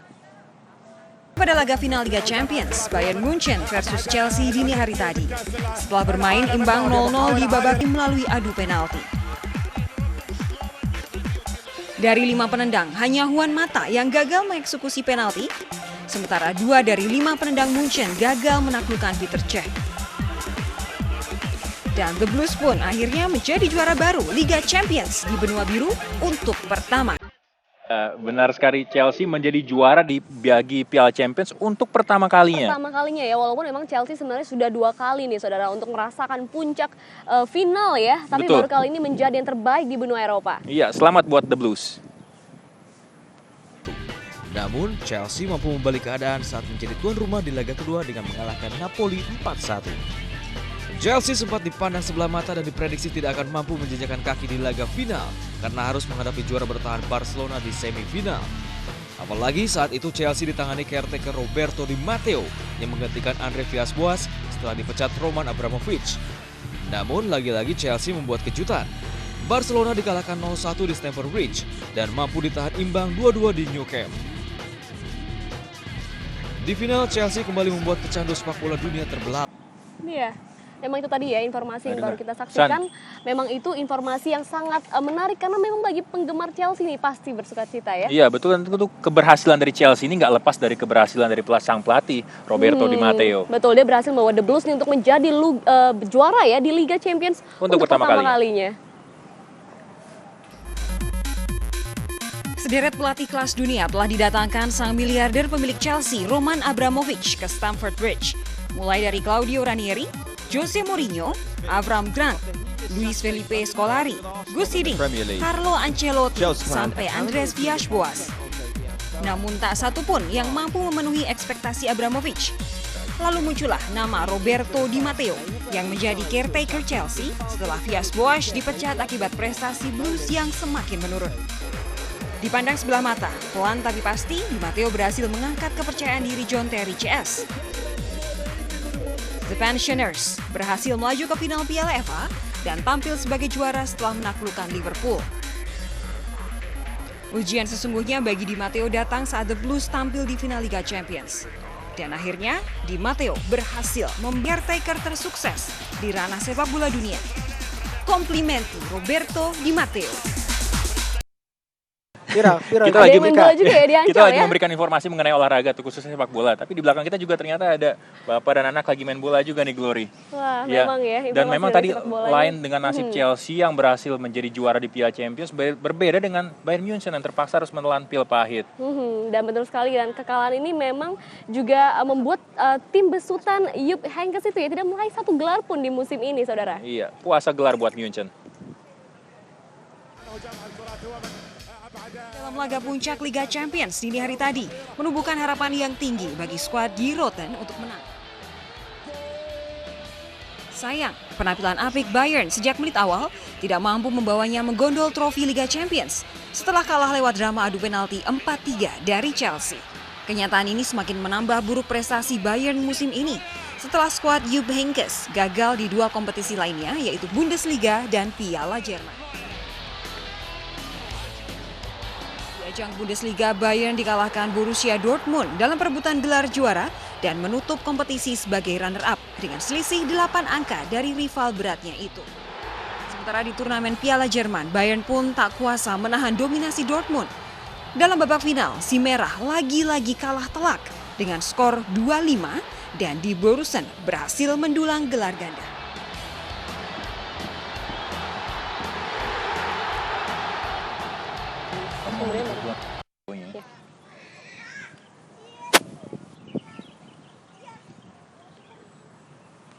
Iya, Iya, saudara, kalau memang pertandingan tadi itu memang dini hari tadi ya, menarik perhatian banyak orang dan disaksikan oleh tentunya kedua klub pendukungnya ya. Betul sekali, dan memang para pendukung Chelsea pun sempat meluap kegembiraan mereka setelah tendangan penalti di Drogba mengunci kemenangan Chelsea dalam drama adu penalti melawan Bayern Munchen. Dan saudara, awalnya para pendukung kedua kebelasan terlihat tegang menyaksikan jalannya pertandingan. Namun setelah peluit tanda pertandingan berakhir, para pendukung Munchen yang kecewa tetap menyatakan puas dengan penampilan klub kesayangan mereka. Itu dia tadi ya, memang kecewa tapi puas juga dengan penampilan klubnya, sportif ya, kalau kita lihat sini ya para pendukungnya. Dan kita juga masih punya informasi dari arena sepak bola juga, tapi kali ini dari dalam negeri nih, Glory. Dan ini cukup memprihatinkan sebetulnya karena ada salah satu mantan pemain nasional kita yang sekarang sudah meninggalkan kita, Abdul Qadir, yang nasibnya kurang bisa dikatakan memprihatinkan lah ya, karena sampai sekarang mereka bahkan tempat tinggal pun tidak bisa dikatakan layak. Dan kali ini para pemain nasional kita juga urung untuk memberikan donasinya kepada Abdul Qadir. Baju milik Bambang Pamungkas ini dipakainya saat bertanding memperebutkan Piala AFF. Baju Bambang menjadi salah satu item yang dilelang untuk kemudian didonasikan bagi legenda sepak bola Indonesia Abdul Qadir. Dalam lelang kali ini, baju Bambang bersama baju pemain timnas lainnya, yakni Ahmad Bustomi dan Ponario Astaman, dibuka dengan harga Rp500.000. Hingga Sabtu malam, baju milik Bambang Pamungkas telah bernilai Rp8,2 juta, sedangkan yang lain bernilai sekitar Rp1 juta. Kita lihat dulu untuk bidnya kemungkinan sampai akhir bulan Mei ini. Kita nanti akan ditutup, kebetulan kan kita ada online juga ya. Jadi kita lihat nanti kalau bidnya sudah berakhir, kita penawaran tertinggi, karena kita juga cari penawaran tertinggi untuk manfaat dari almarhum juga gitu. Keluarga almarhum Abdul Qadir diwakili istri dan anaknya hadir pula dalam acara lelang Sabtu malam. Rencana pihak keluarga, dana yang terkumpul dari acara lelang ini akan digunakan untuk memperbaiki rumah. Ya, insya Allah mau dibuat pembangunan rumah saya. Terus kalau memang ada sisanya saya menyolokkan cucu saya gitu, hidup juga buat kehidupan saya sehari-hari. Keluarga Abdul Qadir berharap perhatian semacam ini datang juga dari pemerintah sebagai wujud tanggung jawab atas kesejahteraan atlet yang telah mengharumkan nama Indonesia. Agnes Karina, Albert Ade, Kompas TV, Jakarta. Iya, kita tinggalkan dunia sepak bola dan kini kita menuju ke dalam negeri. Di Indonesia, tepatnya di Jakarta, menyambut ulang tahun Jakarta yang ke-485, seperti biasa akan diadakan lomba lari 10 km. Nah, ini juga diikuti oleh tidak hanya atlet dari dalam negeri ya, Teguh, ternyata ada juga atlet dari mancanegara dan jumlahnya juga mencapai puluhan. Nah, untuk mengetahui bagaimana nih keseruan yang dimulai di Silang Monas pada pagi ini ya, jam 6.30 tadi sudah ada rekan kita Lia Hussein di sana. Lia, selamat pagi. Dan juga menyambut ulang tahun DKI Jakarta yang ke-485, Pemda DKI Jakarta menyelenggarakan lomba lari 10 km. Tentunya acara ini diikuti oleh 35.000 peserta yang merupakan diantaranya adalah warga, pelajar, dan juga atlet elit nasional maupun internasional, yaitu salah satunya dari Kenya. Dan tadi sekitar pukul 6:30 waktu Indonesia Barat, Gubernur DKI Jakarta Fauzi Bowo melepas lomba lari ini, yaitu di mana start dimulai dari Silang Monas Barat Daya menempuh rute Jalan MH Tamrin, Jalan Jenderal Sudirman hingga finish dimulai lagi kembali ke Silang Monas Barat Daya. Dan memang sejumlah aparat kepolisian gabungan dari Polda Metro Jaya bersama Polres dan Polsek sekitar mengamankan acara ini, namun rute yang dilalui oleh para peserta ini tidak ditutup. Masih bisa dilalui oleh para pengendara roda 2, roda 4 maupun angkutan umum. Namun para pengendara sendiri dihimbau untuk melintas di jalur kiri. Dan memang saat ini para peserta sendiri sudah mulai memasuki finish di Silang Monas Barat Daya. Ya, kita kembali ke Anda di studio.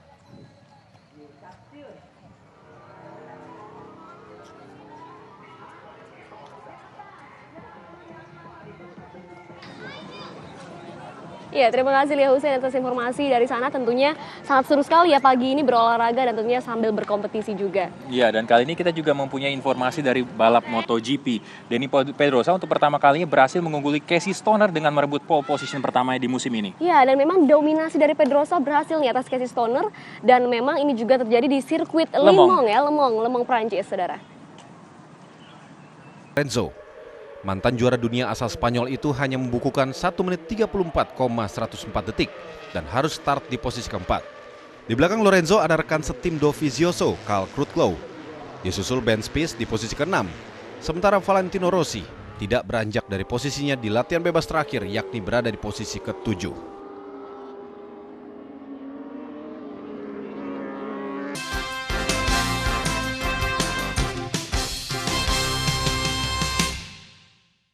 Teaser. Olahraga dalam Sport Kompas Pagi kali ini ya, Teguh? Ya, dan nanti kami masih akan segera kembali dengan berbagai macam informasi pilihan lainnya seusai jeda pariwara berikut ini. Tetaplah bersama kami.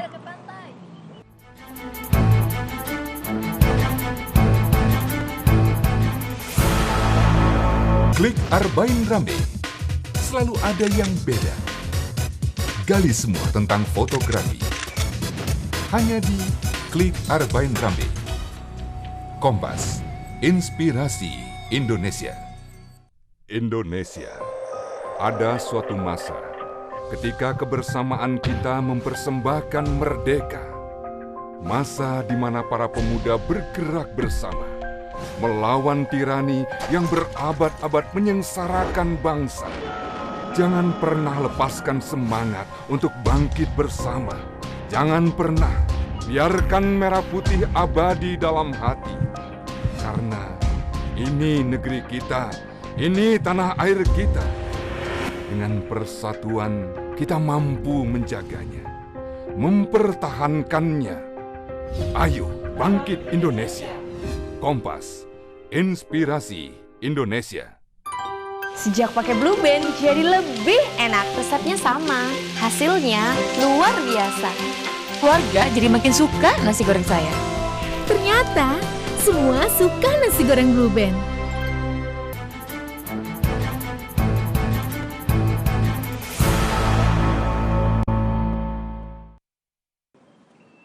Ya, saudara, kembali lagi di Kompas Pagi, masih dari kawasan Eco Park ya, Betul. Ancol. Dan kini kita akan bergabung lagi bersama dengan ini ada rekan-rekan para tamu-tamu kita. Kali ini kita akan lanjutkan lagi perbincangan kita masih seputar dengan suasana Hari Kebangkitan Nasional yang jatuh pada hari ini 20 Mei 2012. Dan saudara, memang pada hari ini tahun 2012 Hari Kebangkitan Nasional tepat berusia 104 tahun ya. Ini Betul. angka yang mapan kalau kita bisa bilang untuk Indonesia, karena memang di sini tampak semangat dari bangsa dan juga tentunya rakyat ini untuk memajukan Indonesia lebih lagi, lebih merdeka lagi, lebih mencerdaskan bangsa lagi seperti yang dilakukan oleh teman-teman di sini. Betul, ya. dan itu tentu menjadi salah satu makna tersendiri bagi Hari Kebangkitan Nasional. Dan langsung saja kita akan berbincang dengan para tamu kita yang sudah hadir di sini. Mereka merupakan bisa dibilang inspirasi tentunya bagi para pemuda kita ya, tentunya untuk menuju ke gerakan kebangkitan nasional yang lebih masif lagi, yang lebih menginspirasi lagi. Kita akan kenalkan di sini pertama ada Mas Doni. Beliau ini merupakan salah satu dokter yang bisa dikatakan usianya muda Mas ya untuk meraih gelar dokter di bidang filsafat. Seperti itu ya. Kemudian dan di sini sebelah kanan ada dua lagi yang sudah tidak asing mungkin di dunia mengajar nih. Nah, mereka ini dari Indonesia Mengajar yang usianya rata-rata Teguh di bawah 25 tahun. Nah, di sebelah kanan saya ini sudah ada Mas Rahmat Danu Andika ya, yang kita biasa sapa dengan Mas Andika ya. Oke, dan di sini juga ada Mbak Yunita Francisca yang juga ditempatkan di Pasir Kalimantan Timur. Kalau tadi Mas Andika di Halmahera Selatan ya. Cukup jauh loh Teguh jauh untuk dari mengajar. Jakarta yang pasti ya. Coba kita sekarang langsung bertanya ke Mas Doni. Mas Doni, kita udah menginjak 104 tahun kebangkitan nasional. Sebenarnya di hari ini bagaimana sih kita bisa memaknai Hari Kebangkitan Nasional tersebut? Ya, kita harus kembali kepada gerakan Budi Utomo sendiri sebagai salah satu faktor penting dalam kebangkitan nasional. Nah, Budi Utomo itu sebenarnya kita banyak yang tidak tahu apa yang dituntut oleh Budi Utomo itu. Budi Utomo itu kan orang bicara kebangkitan nasional, tapi sebenarnya itu suatu gerakan sosial politik yang menuntut, saya kira menarik, dan katanya juga Indonesia Mengajar. Ada dua tuntutan yang cukup penting dari Budi Utomo, adalah gerakan Budi Utomo adalah pertama mereka meminta agar ada beasiswa untuk kaum pribumi. Waktu itu kaum pribumi itu kan tidak mendapatkan kesempatan pendidikan sama dengan kaum Eropa kolonial atau mereka-mereka yang punya presisi karena kebangsawanannya begitu. Jadi Budi Utomo menuntut agar kaum pribumi bisa mendapatkan beasiswa sehingga bisa bersekolah sampai pendidikan tinggi. Yang kedua, seperti juga Indonesia Mengajar, sebenarnya Budi Utomo juga menuntut, gerakan Budi Utomo menuntut agar diberikan keleluasan untuk membuka sekolah di desa-desa gitu. Sehingga pendidikan tidak hanya dinikmati oleh mereka yang ada di pusat-pusat kota ya, di kabupaten, tapi juga di sampai level-level yang sangat akar rumput yaitu pelosok bahkan ya. Itu dituntut oleh gerakan Budi Utomo, dan saya kira ini gerakan pembebasan masyarakat Indonesia dari kebodohan, dari kemiskinan ya, dari dan ujungnya semua adalah pendidikan. Betul, dan kita kali ini seperti mengulangi masa itu ya. Betul, dan semangat tadi dari Bung Utomo yang dikatakan oleh Mas Doni tadi dirasakan nih kayaknya oleh teman-teman kita dari Indonesia Mengajar, ada Yunita dan juga Andika yang nilai IPK-nya tinggi Teguh, dan juga dari perguruan tinggi yang terkenal, yang cukup baik gitu ya. Tapi kenapa memilih nih untuk mendaftar di Indonesia Mengajar, dikirim ke pelosok-pelosok? Gimana? Yunita mungkin bisa menjawab dulu. Ya kalau misalnya dari saya pribadi sih memang dari awal ketika kuliah saya memang tertarik untuk Yunita kuliah di mana? Saya di psikologi UI. Psikologi UI, oke. Iya. Ya jadi memang sejak kuliah memang saya tertarik kalau udah lulus nanti sebenarnya mau kerja di bidang sosial gitu. Nah kebetulan ketika sedang skripsi waktu itu ada tawaran untuk mengajar 1 tahun. Saya pikir ya kenapa tidak 1 tahun ke daerah, toh juga bukan sesuatu yang buang-buang waktu juga gitu. Jadi ya udah. Berangkat dari ketulusan tadi ya. Nah kalau Andika gimana pengalamannya? Kenapa memilih untuk mengajar nih? Kalau saya sebenarnya agak nggak nyambung sama background, karena saya background saya teknik lingkungan di ITB. ITB ya, jauh nih di Bandung. Waktu itu sempat sudah kerja di salah satu perusahaan tambang di Kalimantan dan melihat angkatan pertama itu batch pertama. Waktu itu kita berdua ini batch pertama, lihat di mailing list tentang Indonesia Mengajar, terus somehow langsung tertarik aja, merasakan apa ya. Jadi ini yang perlu dijalanin untuk berada di daerah terpencil 1 tahun dan di sana sebagai pengajar di SD negeri yang kekurangan guru. Saya pikir itu selain menantang juga ada sisi yang mungkin saya nggak dapat di pekerjaan saya sebelumnya. Karena mungkin sama sejak kuliah pun walaupun saya background saya teknik, tapi dalam hal kegiatan-kegiatan yang sifatnya terutama pengembangan lebih ke pengembangan sumber daya lalu sosial saya tertarik. Jadi begitu lihat ini saya pikir kenapa nggak dicoba gitu. Semangat pengorbanan juga ya, Teguh, karena jauh dari kota besar, jauh dari teman-teman dan kehidupan yang nyaman tentunya. Iya, dan ngomong-ngomong soal kota besar, mereka berdua ini ditempatkan di tempat yang terpelosok sebenarnya, terpencil. Nah kalau Yunita kan tempatnya di Pasar ya, betul Bu saya mengucapkan seperti itu ya? Pasar Kalimantan Timur. Nah kamu sempat menceritakan di blog kamu mengenai pengalaman selama ada di sana, katanya sempat drop juga melihat kenyataan yang ada di lapangan. Seperti apa sih, kok ceritain ke kita dong? Ya kalau misalnya di Pasar sendiri, jadi kan memang daerah penempatan kami tuh umumnya daerah yang memang kekurangan guru. Ada yang memang kondisinya sendiri terbelakang karena memang daerahnya terpencil dan miskin gitu. Kalau misalnya di daerah saya sendiri, umumnya justru masyarakatnya itu dalam kondisinya makmur. Jadi bisa dibilang perekonomiannya cukup lah untuk masyarakat di sana gitu. Nah cuma kendalanya kepedulian terhadap pendidikan sendiri itu masih rendah, termasuk kalau dari kualitas gurunya sendiri itu belum semuanya merata gitu. Rata-rata kebanyakan sih di daerah kota aja yang memang kualitasnya bagus, sementara untuk di daerah pelosok udah jumlahnya kurang dan memang kualitasnya sendiri juga kurang gitu. Sebenarnya kalau kualitas ini kalau boleh ditambahkan Mbak Nyonyo, kualitas di daerah terpencil kalau tadi bilang kualitasnya terendah bukan itu semata-mata karena kita merasakan kita merasakan daerah guru-guru di daerah tidak hanya guru-guru tapi kesempatan untuk bisa berkembang itu jauh dari orang-orang di daerah gitu. Jadi memang terbatas akhirnya. Itu juga kamu rasain waktu ditempatkan di Halmahera. Seperti itu ya kurang lebih. Jadi memang kesempatannya saja yang terbatas untuk bisa berkembang. Mas Doni tadi sudah dengar cerita mereka ya, dan ini gerakan Indonesia Mengajar sudah 3 angkatan kita lihat. Bagaimana nih menurut Mas Doni terhadap perkembangan Indonesia dan bangsa khususnya? Ya saya kira ini mengajarkan kita bahwa kebangkitan nasional bukan sesuatu yang sekedar diupacarakan atau diingat-ingat, tetapi kebangkitan nasional itu harus dilaksanakan setiap hari begitu. Di setiap hari kita harus mampu mengamalkan ilmu yang kita dapatkan untuk kepentingan orang banyak.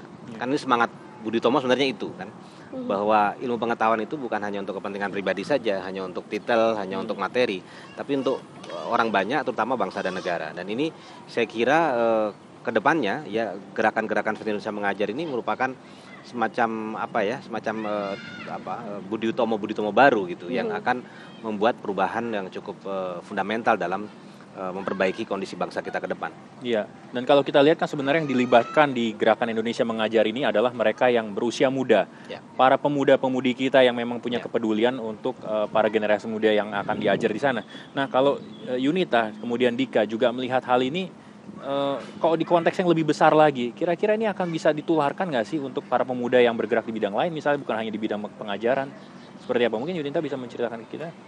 Ya justru itu sebenarnya salah satu semangat dari Indonesia Mengajar sendiri, bahwa memang gerakan ini diharapkan bisa memunculkan gerakan-gerakan lain. Jadi tidak harus gabung dulu di Indonesia Mengajar untuk bisa melakukan sesuatu terhadap bangsa gitu, semangatnya itu. Jadi memang semenjak ada gerakan ini mulai muncul banyak gerakan-gerakan lain gitu, seperti ada yang namanya Gerakan Indonesia Menyala, di mana setiap siapapun itu dari berbagai latar belakang masyarakat itu bisa turut berpartisipasi dalam pendidikan gitu.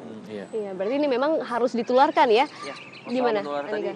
Saya juga pernah dapat pertanyaan kan, biasanya sekarang generasi muda apatis. Sementara kalau kita di sini malah ngelihatnya, yang saya juga kaget, pendaftar Indonesia Mengajar ini artinya anak-anak muda yang menyatakan diri untuk saya mau untuk 1 tahun daerah. Walaupun kita Indonesia Mengajar baru bisa mengirim jumlah yang terbatas, tapi pendaftarnya itu sampai hari ini in total sudah 24.000. Wow, kan jumlah yang besar ya. 24.000 sarjana menyatakan saya siap untuk 1 tahun di daerah terpencil bersusah-susah. Mereka sudah berkomitmen dan akan konsisten selama 1 tahun tentunya. Kalau istilahnya itu mau bersusah-susah untuk hidup susah. Gitu. Karena antri kan begitu. Dan nanti kita akan sudah lihat mereka ini sudah selesai dan kembali ya bertugas. Dan kita akan bahas lagi seperti apa pengalaman setelah mereka selesai bertugas. Dan apakah masih kontak ya sama anak-anak dan anak didik di situ ya di daerah ya. Dan saudara tetap aja kita akan break dulu, kita jeda dulu. Setelah jeda berikut kami akan kembali lagi. Tetaplah bersama kami.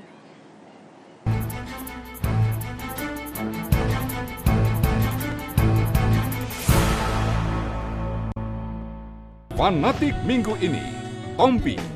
Tahukah kau diriku tak sanggup hidup bila kau jauh dariku. Minggu 20 Mei jam 8 malam. Kompas, Inspirasi Indonesia. Kuis cerdas, kompetitif dan menghibur. 2 public figure diuji Helmi Yahya. Terpulangkan ke Pak Fadel.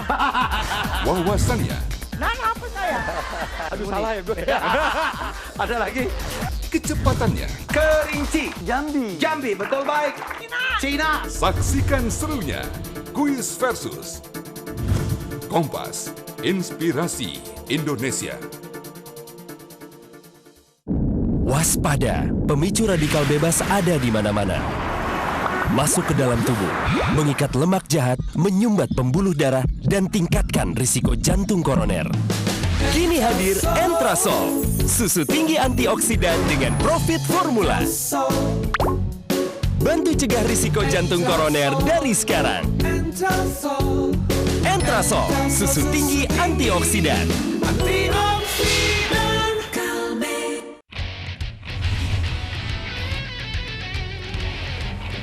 6 bulan berpetualang.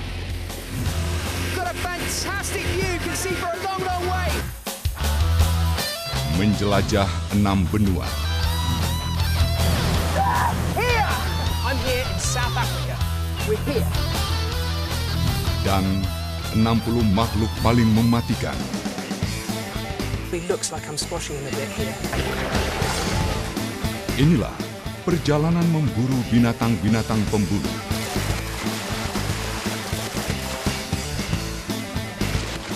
Yang tersebar di seluruh dunia. He's going for it again.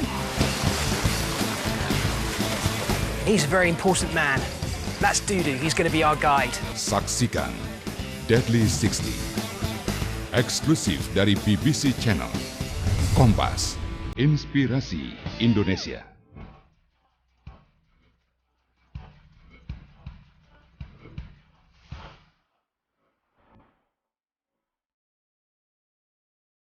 Iya, saudara, Anda masih bersama kami di Kompas Pagi dan kami masih akan melanjutkan lagi perbincangan mengenai Hari Kebangkitan Nasional kali ini juga menghadirkan sesuatu yang berbeda. Gerakan Indonesia Mengajar tentunya akan menginspirasi para kaum muda kita dan secara lebih masif lagi tentunya bangsa dan negara kita. Dan tadi Glory sebelum jeda sempat bertanya kepada Andika dan kemudian Yunita mengenai keberadaan dari teman-teman saat ini, para alumni dari Gerakan Indonesia Mengajar ini. Seperti apa kontak kalian masih ada nggak sih, terutama dengan anak didik yang ada di daerah masing-masing? Silakan. Kalau saya karena kalau desa saya kan sebetulnya PLN belum masuk di desa, di satu pulau kecil namanya Pulau Mandioli di Halmahera Selatan.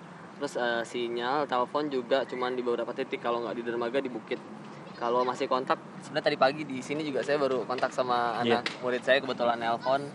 Ya jadi karena setahun kita ada di sana tinggal, itu kan selain menjadi guru, kita tinggal juga di host fam ya, di keluarga angkat di sana ya. Akhirnya memang setahun menjadi masyarakat kita sana, bagian dari masyarakat sana gitu. Jadi kalau masih kontak sih. Jadi kabarnya bagaimana mereka? Sudah melanjutkan ke jenjang yang lebih tinggi? Iya, kan baru ujian nih. Tadi kemarin sebelum ujian nasional, anak-anak kelas 6 juga sempat telepon saya dan minta tolong didoain Pak Guru katanya.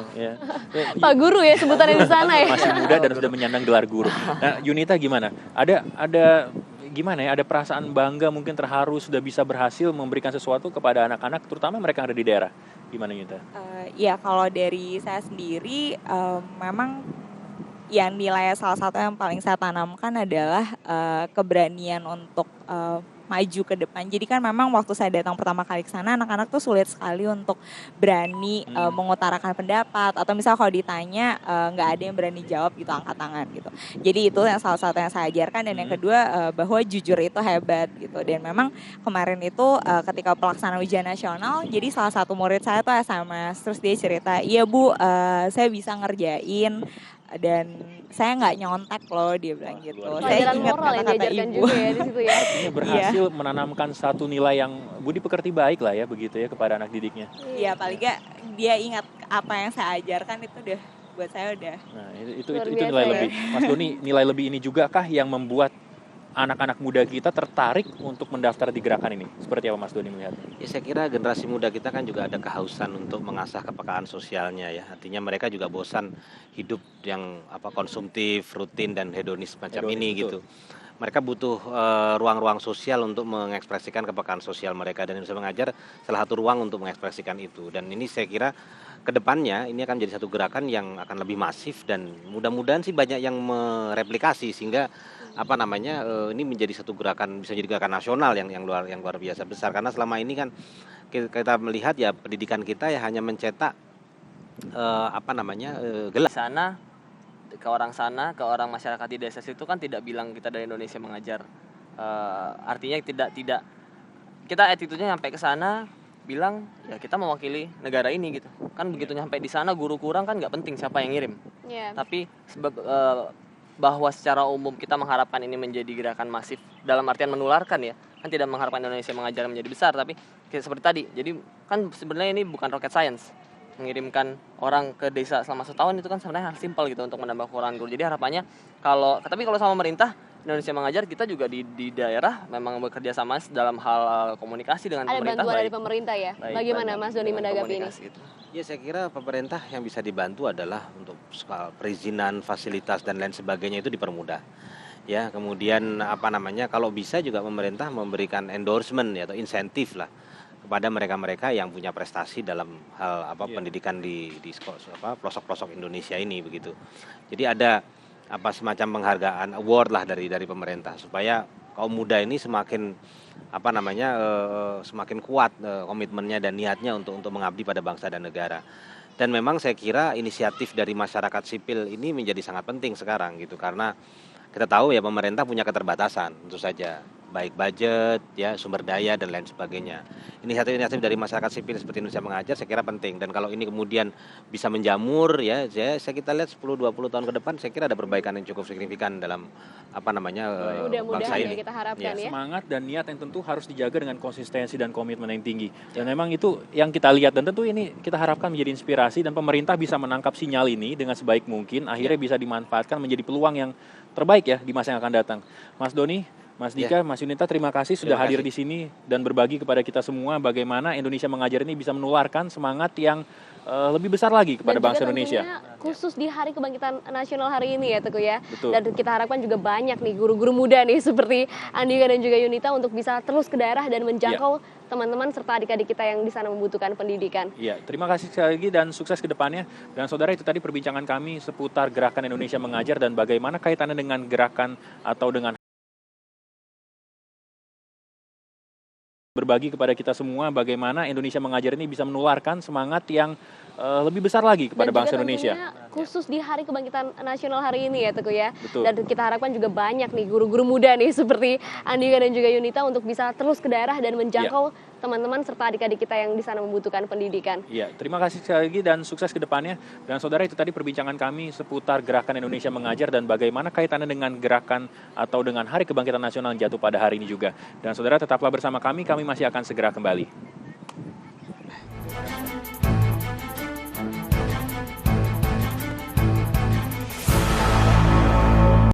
Ada apa di hari Senin jam 8 malam?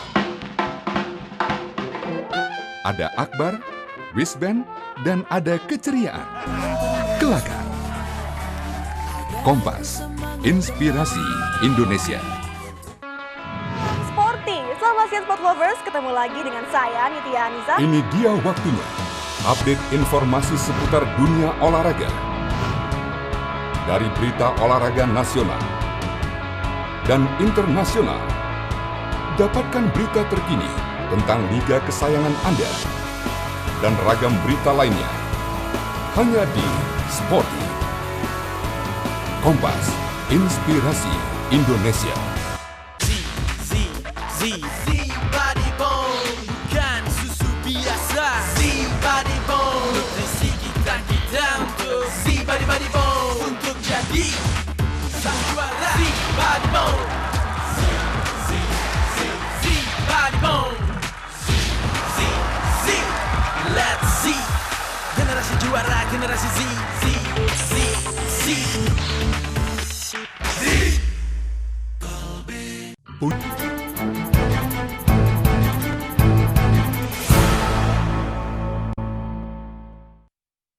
Ya, saudara, kembali lagi di Kompas Pagi dan berikut kami memiliki informasi dari bekas provinsi yang ada di Indonesia ya. 10 tahun sudah saudara berlalu dan memang perjuangan akan Timur Timur kala itu meraih kemerdekaannya masih teringat sampai sekarang. Betul, dan tentunya juga warga di sana, warga Timur Leste saudara masih berjuang dan juga mempertahankan dan terus berusaha untuk berkarya. Bangsa termuda di Asia Tenggara, Timor Leste akan merayakan 10 tahun kemerdekaannya pada hari Minggu ini.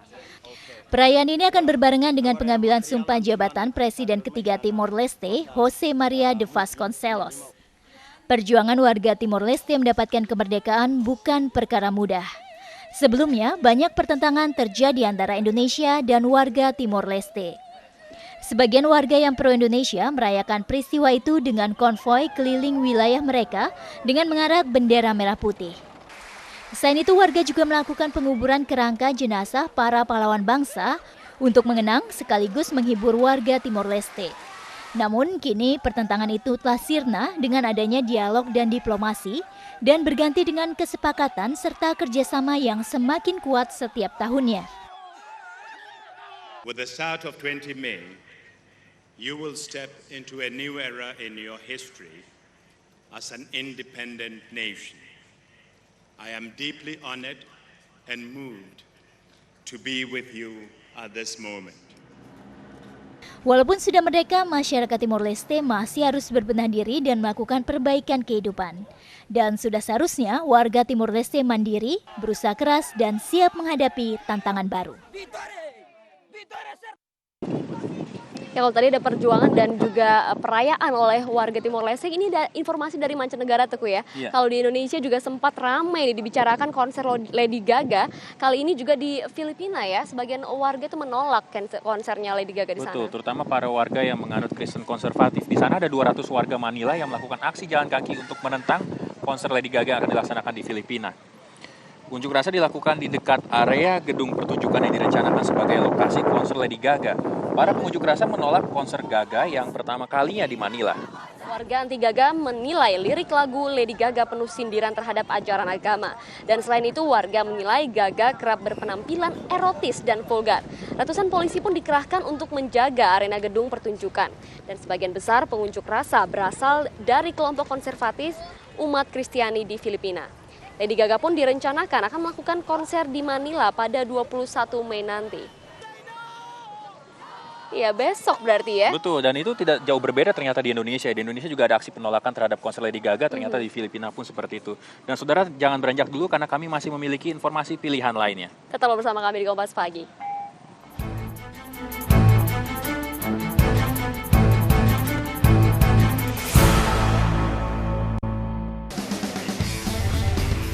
Inilah perjalanan memburu binatang-binatang pembulu. Saksikan Deadly 60, eksklusif dari BBC Channel Kompas, Inspirasi Indonesia.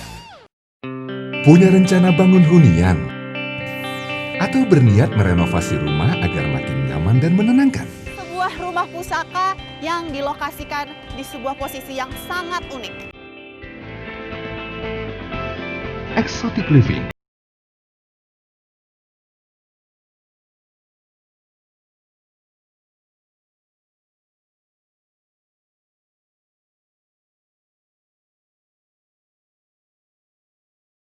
Kesuksesan Indonesia menggiring bola di tahun 2011 lalu, dua kelinci kembali akan menggelar Indonesia Mengoper Bola 2012. Jadi harapan dari PT Dua Kelinci dalam event ini, kita ingin agar para penggemar sepak bola lebih demam lagi, sehingga mereka termotivasi untuk menjadi pemain-pemain dari mulai tingkat nasional bahkan tingkat kelas dunia. Kalau tahun lalu 20.000, kita berharap bisa lebih dari 50.000. Sebagai salah satu sponsor resmi klub Spanyol Real Madrid, pada perhelatan nanti Dua Kelinci akan turut mendatangkan salah satu pemain terbaik, Xabi Alonso. Kenapa kita pilih Xabi Alonso? Kita melihat bahwa pemain tengah ini cukup sesuai dengan Indonesia Mengoper Bola. Selain itu juga kita lihat Xabi Alonso mempunyai kepribadian yang cukup baik. Program ini akan diselenggarakan di 4 kota besar Indonesia, Jakarta, Bandung, Surabaya, dan Semarang dengan mengusung tema Love, Life, Real Soccer to Become a Champion.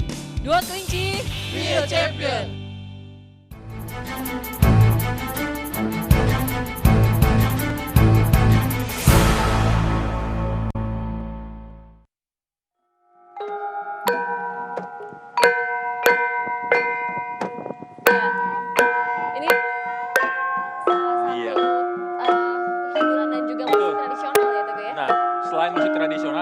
Kaya akan tari tradisional seperti tari Rejang Kepet yang ada di Gianyar, Bali, Gori. Ya, dan memang tari ini biasa dipertunjukkan oleh umat Hindu di sana untuk memuja terhadap dewa ya. Kita lihat liputannya.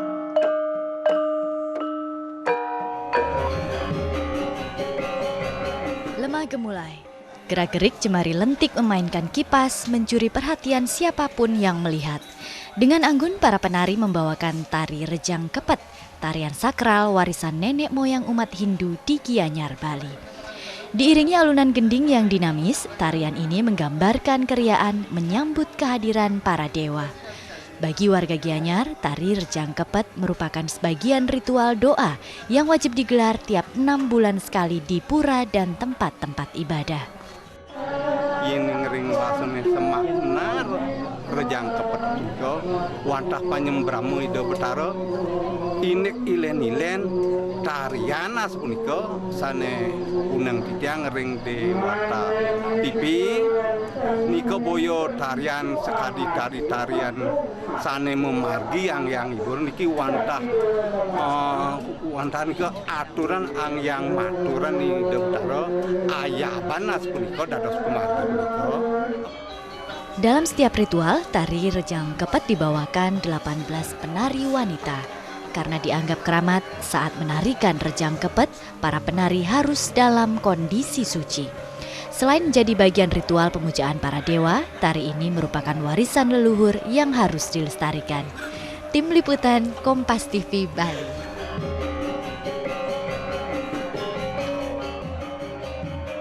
Ya, tadi Teguh kita sempat mendengar ya adik-adik dari Citra Indonesia ini memainkan alat musik tradisional. Tapi kali ini ada yang modern dari dunia militer nih untuk mengisi liburan kita bisa juga. Iya, tapi kali ini bukan untuk berperang loh Glory, tapi untuk mengenal lebih dekat bagaimana senjata ini semua serupa dengan yang aslinya. Pasti seru ya?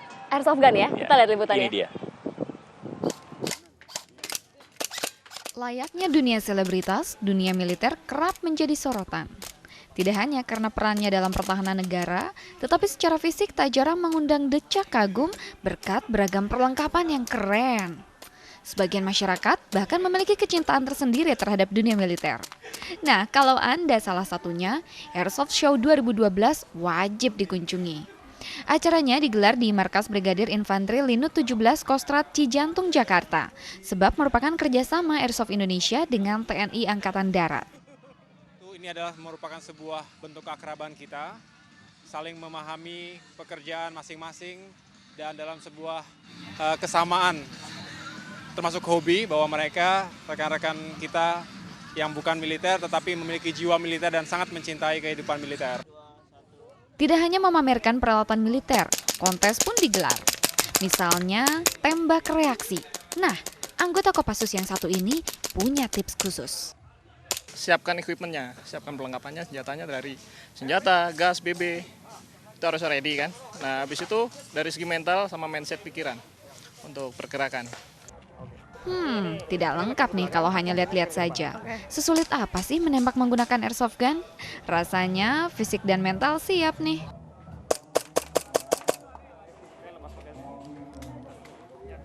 Wah, ternyata menggunakan senjata airsoft gun ini tidak semudah yang dibayangkan. Tadi saya sudah mencoba untuk menembak sasaran di sebelah sana, tapi ternyata sedikit meleset.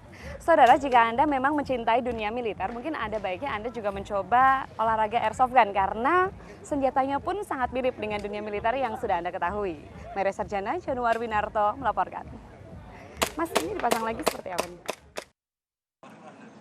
Nah, tadi itu sudah ada banyak pilihan untuk berakhir pekan ya Teguh ya, tapi memang selalu liburan tidak harus dihabiskan dengan biaya yang mahal atau juga dengan suatu kegiatan yang capek gitu, yang di luar beraktivitas ya. Bahkan juga bisa kita habiskan dengan menyeruput secangkir kopi, dan sepertinya ada kebiasaan yang ada di Kudus, Jawa Tengah ini nih. Masyarakat di sana terbiasa menikmati kopi jetak. Ini dia informasinya. Di Desa Jetak, Kota Kudus, Jawa Tengah, ada aktivitas di salah satu sudutnya yang tak pernah berhenti, termasuk di hari libur seperti sekarang. Biji-biji kopi berkualitas setiap hari datang, jatuh ke tangan para pekerja yang sudah bertahun akrab dengan aroma harumnya hasil alam Indonesia ini. Pengolahan dilakukan secara tradisional, pemanasnya berbahan bakar kayu. Untuk menggoreng biji kopi dicampur air jatuh, yakni campuran minyak, garam, dan gula. Keistimewaan dari kopi jetak biasanya rasanya mantap. Kopi jetak itu rasanya mantap karena gorengannya itu hitam, kopinya hitam, terus sukanya itu kental. Jadi rasanya lebih mantap, pahit dapat, manisnya juga dapat. Sesuai nama desa, kopi ini pun diberi nama kopi jetak. Bagi warga Kudus, kopi jetak sudah merupakan bagian dari aktivitas mereka sehari-hari. Dalam sehari 3 kali. Kadang lebih malah. 40 pekerja menghasilkan dan memastikan cita rasa lokal agar tetap terjaga. Nah, apakah lidah Anda juga cocok dengan kentalnya kopi jetak? Mampir ke Kudus dan nikmati sensasinya. Ihwan Miftahudin, Kompas TV, Kudus, Jawa Tengah. Ya saudara, informasi mengenai kopi jetak tadi sekaligus menutup perjumpaan kita di Kompas pagi kali ini. Dan untuk mengakhiri juga perjumpaan kita akan mendengarkan sekali lagi nih adik-adik dari Citra Indonesia memainkan alat musik tradisional Indonesia gamelan. Saya Gori Oyong. Dan saya Teguh Parvinanda, terima kasih dan selamat berakhir pekan.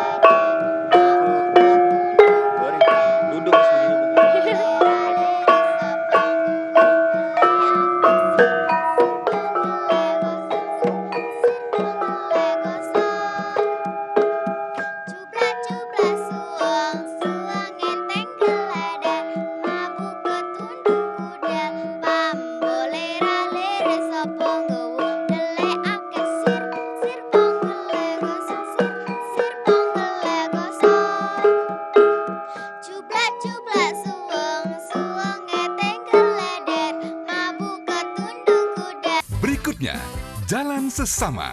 Saksikan di Kompas.